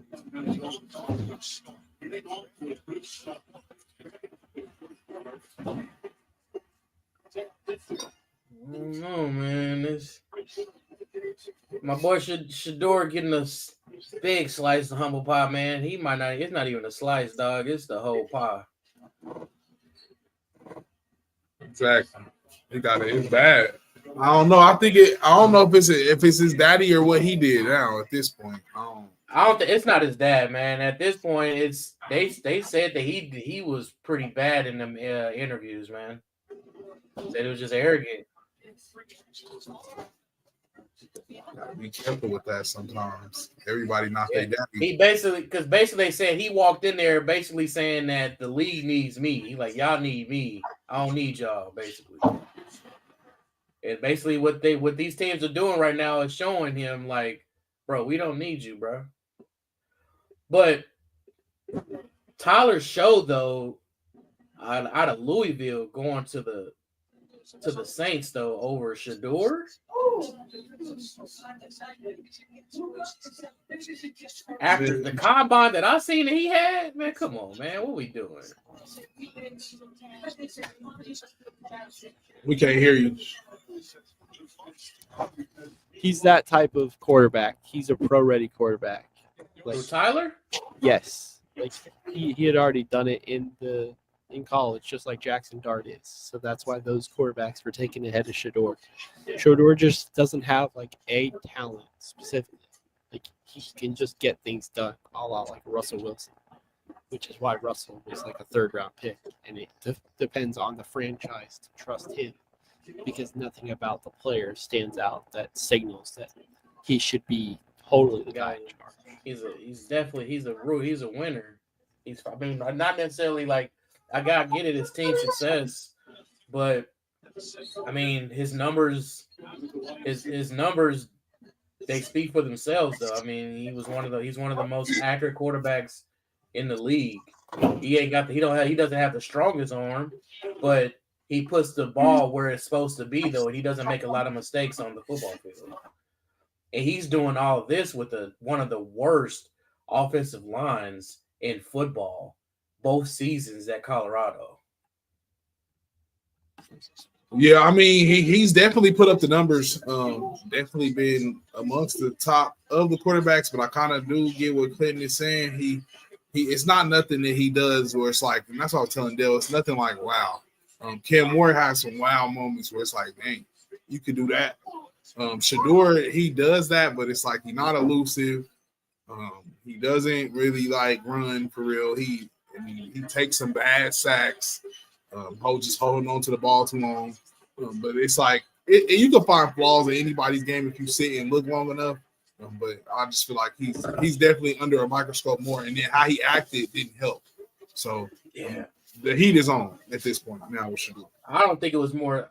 I get what y'all saying as far as like. I mean, I hear a lot of people say when it comes to him, like we don't have a game where you basically balled out or you had like your moment. And honest, but I think he had a few games where he had a good moments where we thought the game was over and Colorado came back and they won. I think it might have been against Colorado State or it might have been I forgot what team it was, but I don't know, man.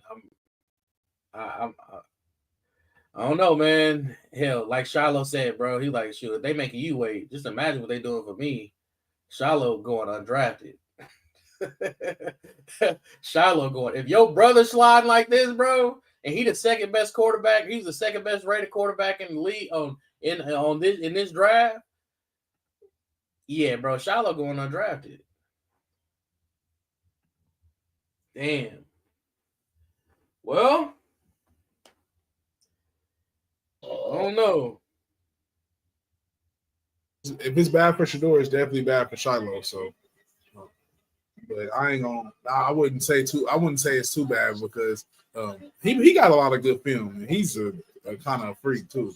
I like Shiloh. I'm a fan of Shiloh. The issue with Shiloh is his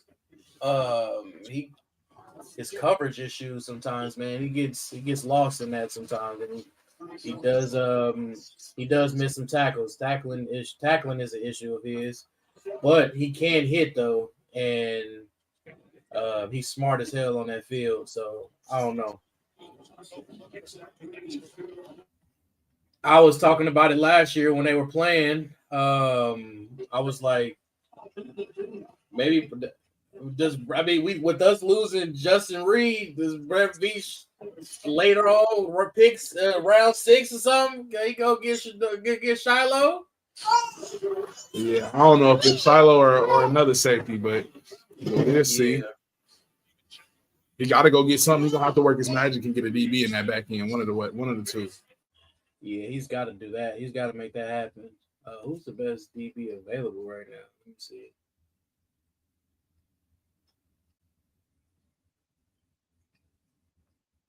Quincy Riley.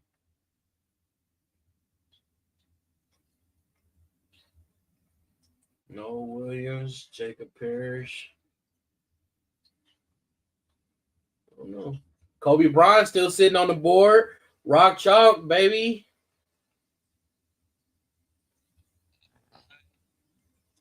I can see I the want Chiefs Kobe taking Bryant in the 4th round. I've seen Kobe Bryant as like our pick 133 if he falls that far. But you know, if there's an inkling that we got to trade up higher in the hundreds for him, I want that move done.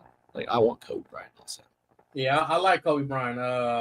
I like him. I liked him and Melo Dotson. Obviously, it'll be a freaking reach to get Melo Dotson. But if Kobe Bryant is still on the board in the 4th or 5th round, I'd say definitely go get him. You know, Devin Neal here in the 3rd round. Kobe Bryant in the 4th round. Melo Dotson in the 5th round. All good. We're done. Hold on, Devin Neal still on the board? Oh yeah. Oh yeah, Devin Neal's still. I see Caleb Johnson. Yeah, Dylan Thompson from Tennessee. Nobody want Ken Scatterbo from Arizona State. He said he was the best running back in the draft. And yet we had 2 taken in the 1st round and neither were him. Yeah. What are your thoughts about the Raiders taking Beck out of TCU? They got him. Yes, He's gonna be on the. That's a good inside guy. You can use him like a tight end, honestly. That's another safety net for Geno. I was a fan of his too. Jaden Higgins out of Iowa State in the early second. Who got Jaden Higgins? The Texans were selecting right now. Ooh. And they got Jalen Noel? Oh, no. And they got Jalen Noel right now, too. They got his Iowa State teammate the next round later. So the Texans are doing some of the Chiefs mock around people. Okay. Go ahead. Spit your facts here. I was a big fan of Jalen Noel. I mentioned him yesterday, man. He's going to be oh, my goodness. And you compare him up with Nico Collins and Tank Dell? Oh, man. In Houston? And he with his former teammate?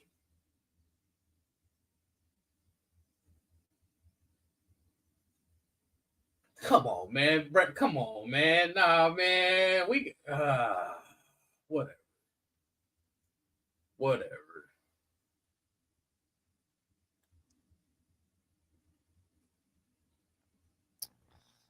But the Texans also took the kid out of Ruskin High School as well, who I had said, oh, maybe the Chiefs would look at it. Oh, they picked him up? Mm-hmm. Okay. So Texans having the Chiefs drafts. The Texans gonna be now. They just gotta be able to protect CJ Stroud. If they can protect CJ Stroud, then they're gonna. I don't know. I mean, they should win the NFC South. Justin Wally to the Colts.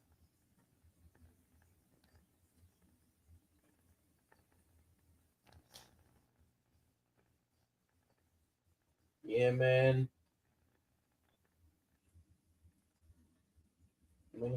Justin Wally, he ran a 4.40, 4.40. Okay.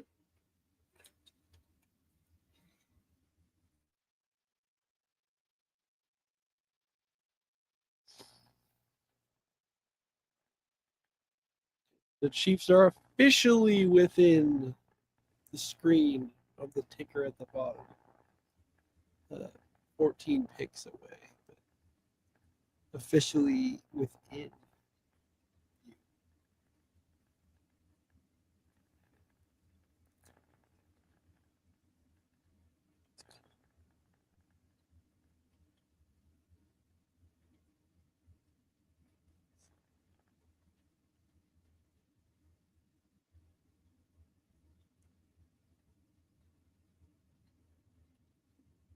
Cincinnati up now.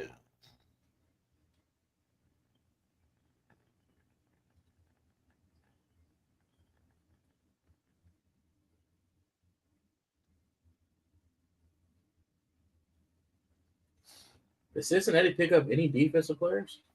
I haven't even looked at who the Bengals even pick yet. Their picks are already in too. All right, so this is gonna go fast. Oh, Dylan Fairchild.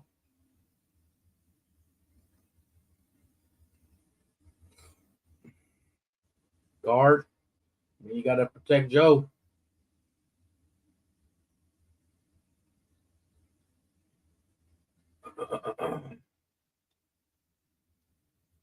What round? What rounds do we do? What rounds is tonight? Just the second and third. The second and third. Okay. So the Chiefs will pick at 95, and then 7 other picks there after that. Yeah, I see the Jags pick last. Yep, those would be the third round compensatories. Yeah. After The Raiders got 2 more picks. Pete Carroll not playing, man. I mean, it was nice the Chiefs had those picks within 3 selections of each other. Yeah. That's that nice feeling. Yeah, but this will probably go by fast. What time is it? What, 9:16? We'll probably be done here by 10. This is supposed to end at 10 o'clock, but last night it was supposed to end at 10:30, and y'all were still going right at 11 Central. Yeah. They better be cutting it short. And I made a comment to Lonnie before you had joined that perhaps the NFL draft needs to start adjusting itself more like the 7th round, and we just show the graphic and everything on screen when the players are immediately selected. Mm-hmm. And if you have to stall on screen for a certain player to be introduced and, get the pomp and circumstance after that, that's fine. That doesn't have to be like right away live. But who the pick is, the traits and all that stuff, that's the stuff that we need to see immediately to have that immediate reaction to. Because, the draft, it was very interesting for its time, but the world is not short on content. And our goldfish brains need to be stimulated more frequently and get bored. So you got to have the information right away. Like, we shouldn't need to go to social media if we want the information as quick as possible. Yeah. They hand the card in. They can just post it on social media as soon as they're handing the card in, before they actually get on stage and make the announcement. We can make adjustments based on the society we live in now to make it a more enjoyable watching experience, and then cut in those periods of emotional, storytelling and entertainment and in other ways. But the growth the NFL draft process has gone through, from not even taking place to being telegraphs. You got drafted by the Jets, report to their training camp, this is your salary, like it or not. At least those times have changed, and it tries to be more of a show. But I just feel like they could do a lot better of a job with it and kind of just settle that. If we just, are there the entire time, that'll be good enough. But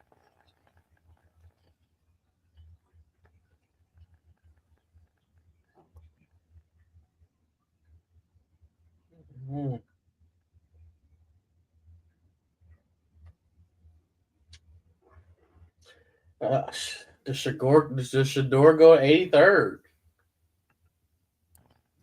to Pittsburgh, they need a quarterback, man. Mike Tomlin doesn't care, bro. He thinks I see that Rodgers will come back. He's like, it doesn't matter. Like, you don't need a training camp. It's fine. Rating on Aaron Rodgers, man, who's about to be like 52 or something like that or whatever. How old is Aaron Rodgers? How old is Aaron Rodgers? How old is Rodgers? Got to be what, 40, 42? They got to be 42. He's older. Yeah. He's still not ancient. Well, he's 41. He'll be 42 in December. I'm not waiting on him, dude. If I'm the Pittsburgh Steelers, but I mean, they saw what they got when they had Big Ben. They waited too late to replace Big Ben. But if Aaron Rodgers does come, Shador learns behind Aaron Rodgers as far as the skills. But then you got Shador, and then the people going to talk about you got arrogant Shador, and you got this and you got that, and then he's learning behind the diva of Aaron Rodgers and blah, blah, blah. And we know how this is going to go, but the pick is in. Who did the Steelers get?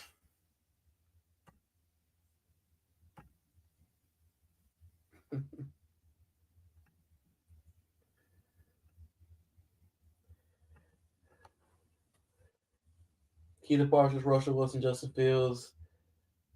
They did lose. And they lost Najee Harris. Najee Harris is a Charger now. I forgot about him.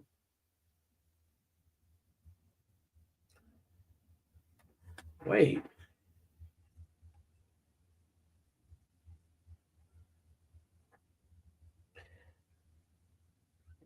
Hold on. Is it my guy? Are they finally going to pick him?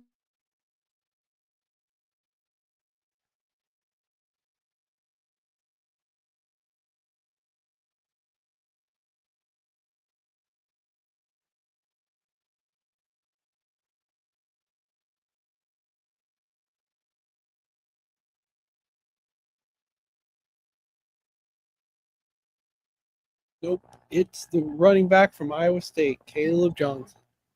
Dang, Shador, you're not getting drafted tonight. Nope, he sure isn't.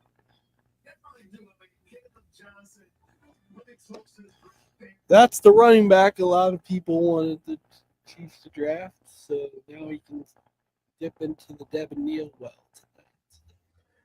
Yeah.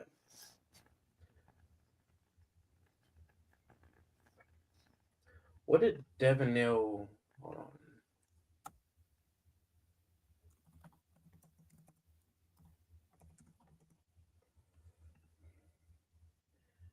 Devin Neal ran a 4.5, 4.58.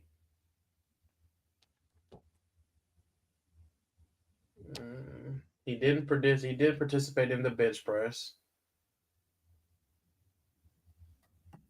Let me see. He had a prospect grade of 5.98. 5'11", 213. You got his athleticism score is a 64, though. Brett Veach wants athleticism. He wants explosiveness out of the backfield.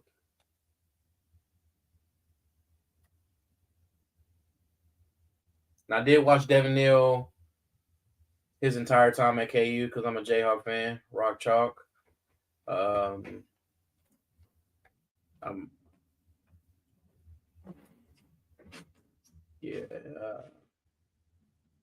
Neal's my guy. I like Devin Neal. Lawrence, Kansas guy.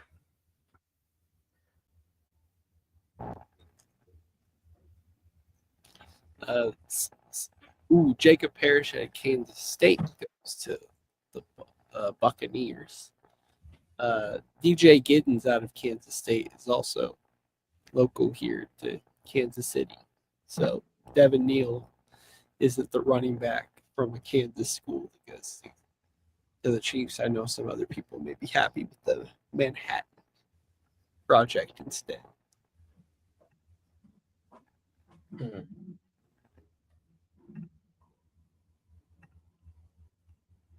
Somebody gonna get. I want to know who's gonna get Cam though. Cam Scatterbo. DJ Giddens. Y'all, the Chiefs just traded up to the 85th overall pick. Lonnie, if you can hear us out there, The Kansas City Chiefs have officially chosen to trade up into the third round so we can end this stream a little earlier Yep. because we're definitely not coming back in for another selection. But We what might. is- You never know. This is a wide receiver. This got to be. Who is the 85th overall selection to the Kansas City Chiefs? And the pick is in too. Find out.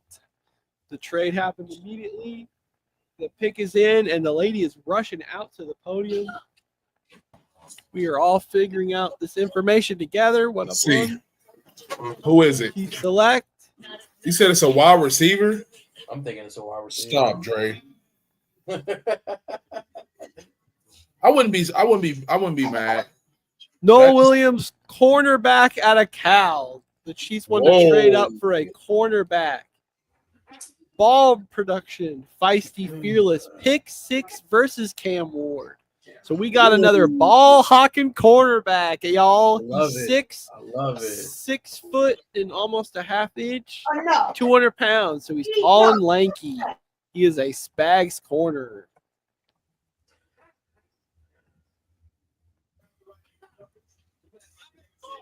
What's his name? Noah Williams. He had a prospect grade of 6.17. 7 interceptions. He ran a 4.5. Okay.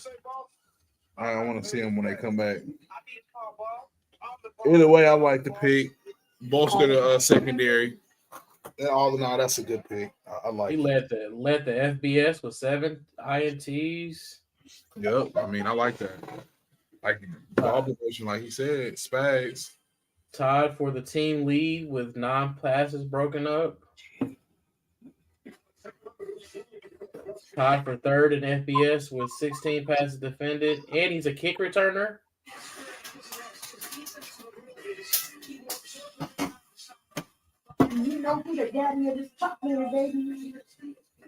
Forced fumble, so that means he's a hitter too. I'm gonna have to look at him. I thought they was gonna show him before they left out. Lone cornerback with eye-popping interception totals that could skew his evaluation. Williams operated out. So he's a press man.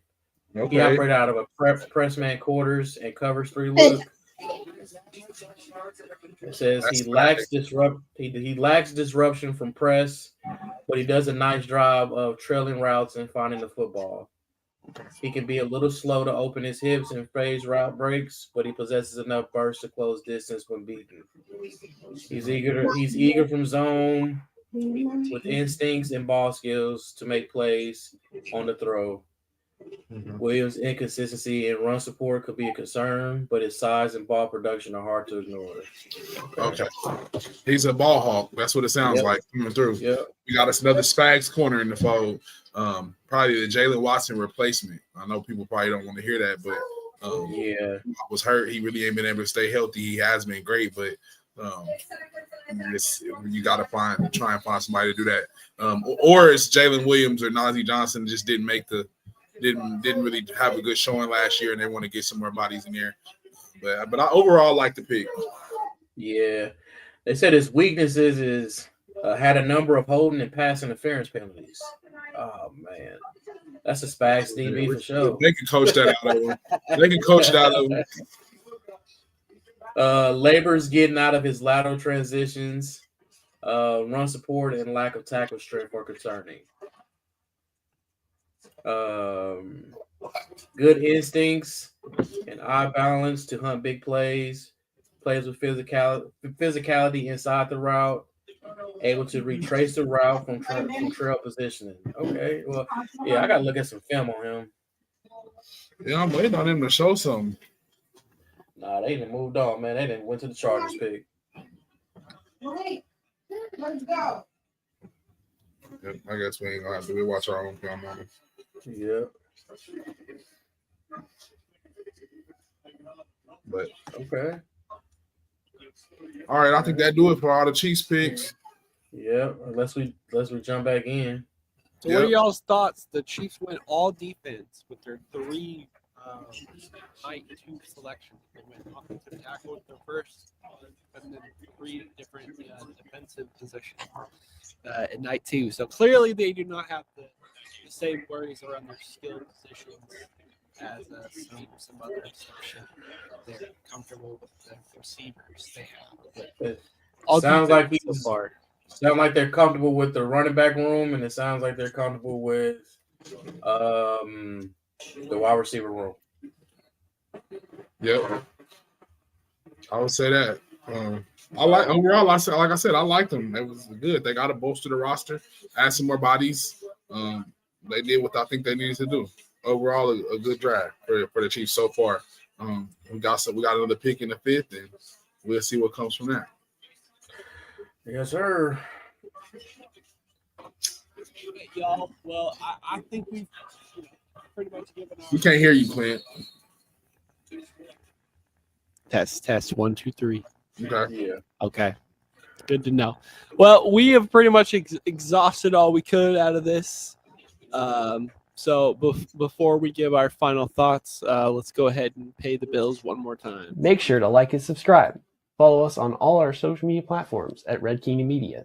Please like and subscribe to our YouTube channel. Leave a like or comment so we can reply and interact with you and make you a part of the show. If you listen to us on Spotify, please rate us 5 stars so we can increase our reach in the playlist. Follow us and all our contributors on all the social media platforms: TikTok, Instagram, Facebook, and X. If you'd like to come on and talk Chiefs, message us so we can potentially set that up. Do you enjoy written content? Subscribe to our Substack. We have both a free and a $5 a month subscription and post on there frequently. And if you have any interest in being a contributor on the writing staff, feel free to reach out and we'll be in touch. It would help support the brand if you would purchase our merch, like the shirt that I'm wearing currently. Set up an order for one of these or 2 or 3, and this will allow us to expand our inventory options. Thanks for being a part of this channel, and if there's any partner that's listening to this interested in sponsoring the show or any other content that we produce, please reach out. Now, back to the show.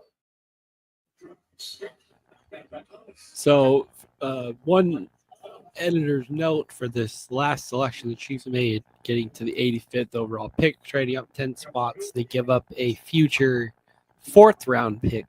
So, a future 4th for this move for a cornerback that we've already kind of broken down a little bit. But consensus is that he fits in with what we like to do, and hopes that coaching can make him, the best version of himself, which a lot of the time has been achievable with this defensive staff. So, anyway, final thoughts. What have we seen about this night 2 of the draft, both from the Chiefs' perspective or just something that stand out from you personally? But what are your lasting thoughts about tonight before it officially closes, as we are heading into the latter half of the NFL draft with rounds 4 through 7 and the undrafted free agents?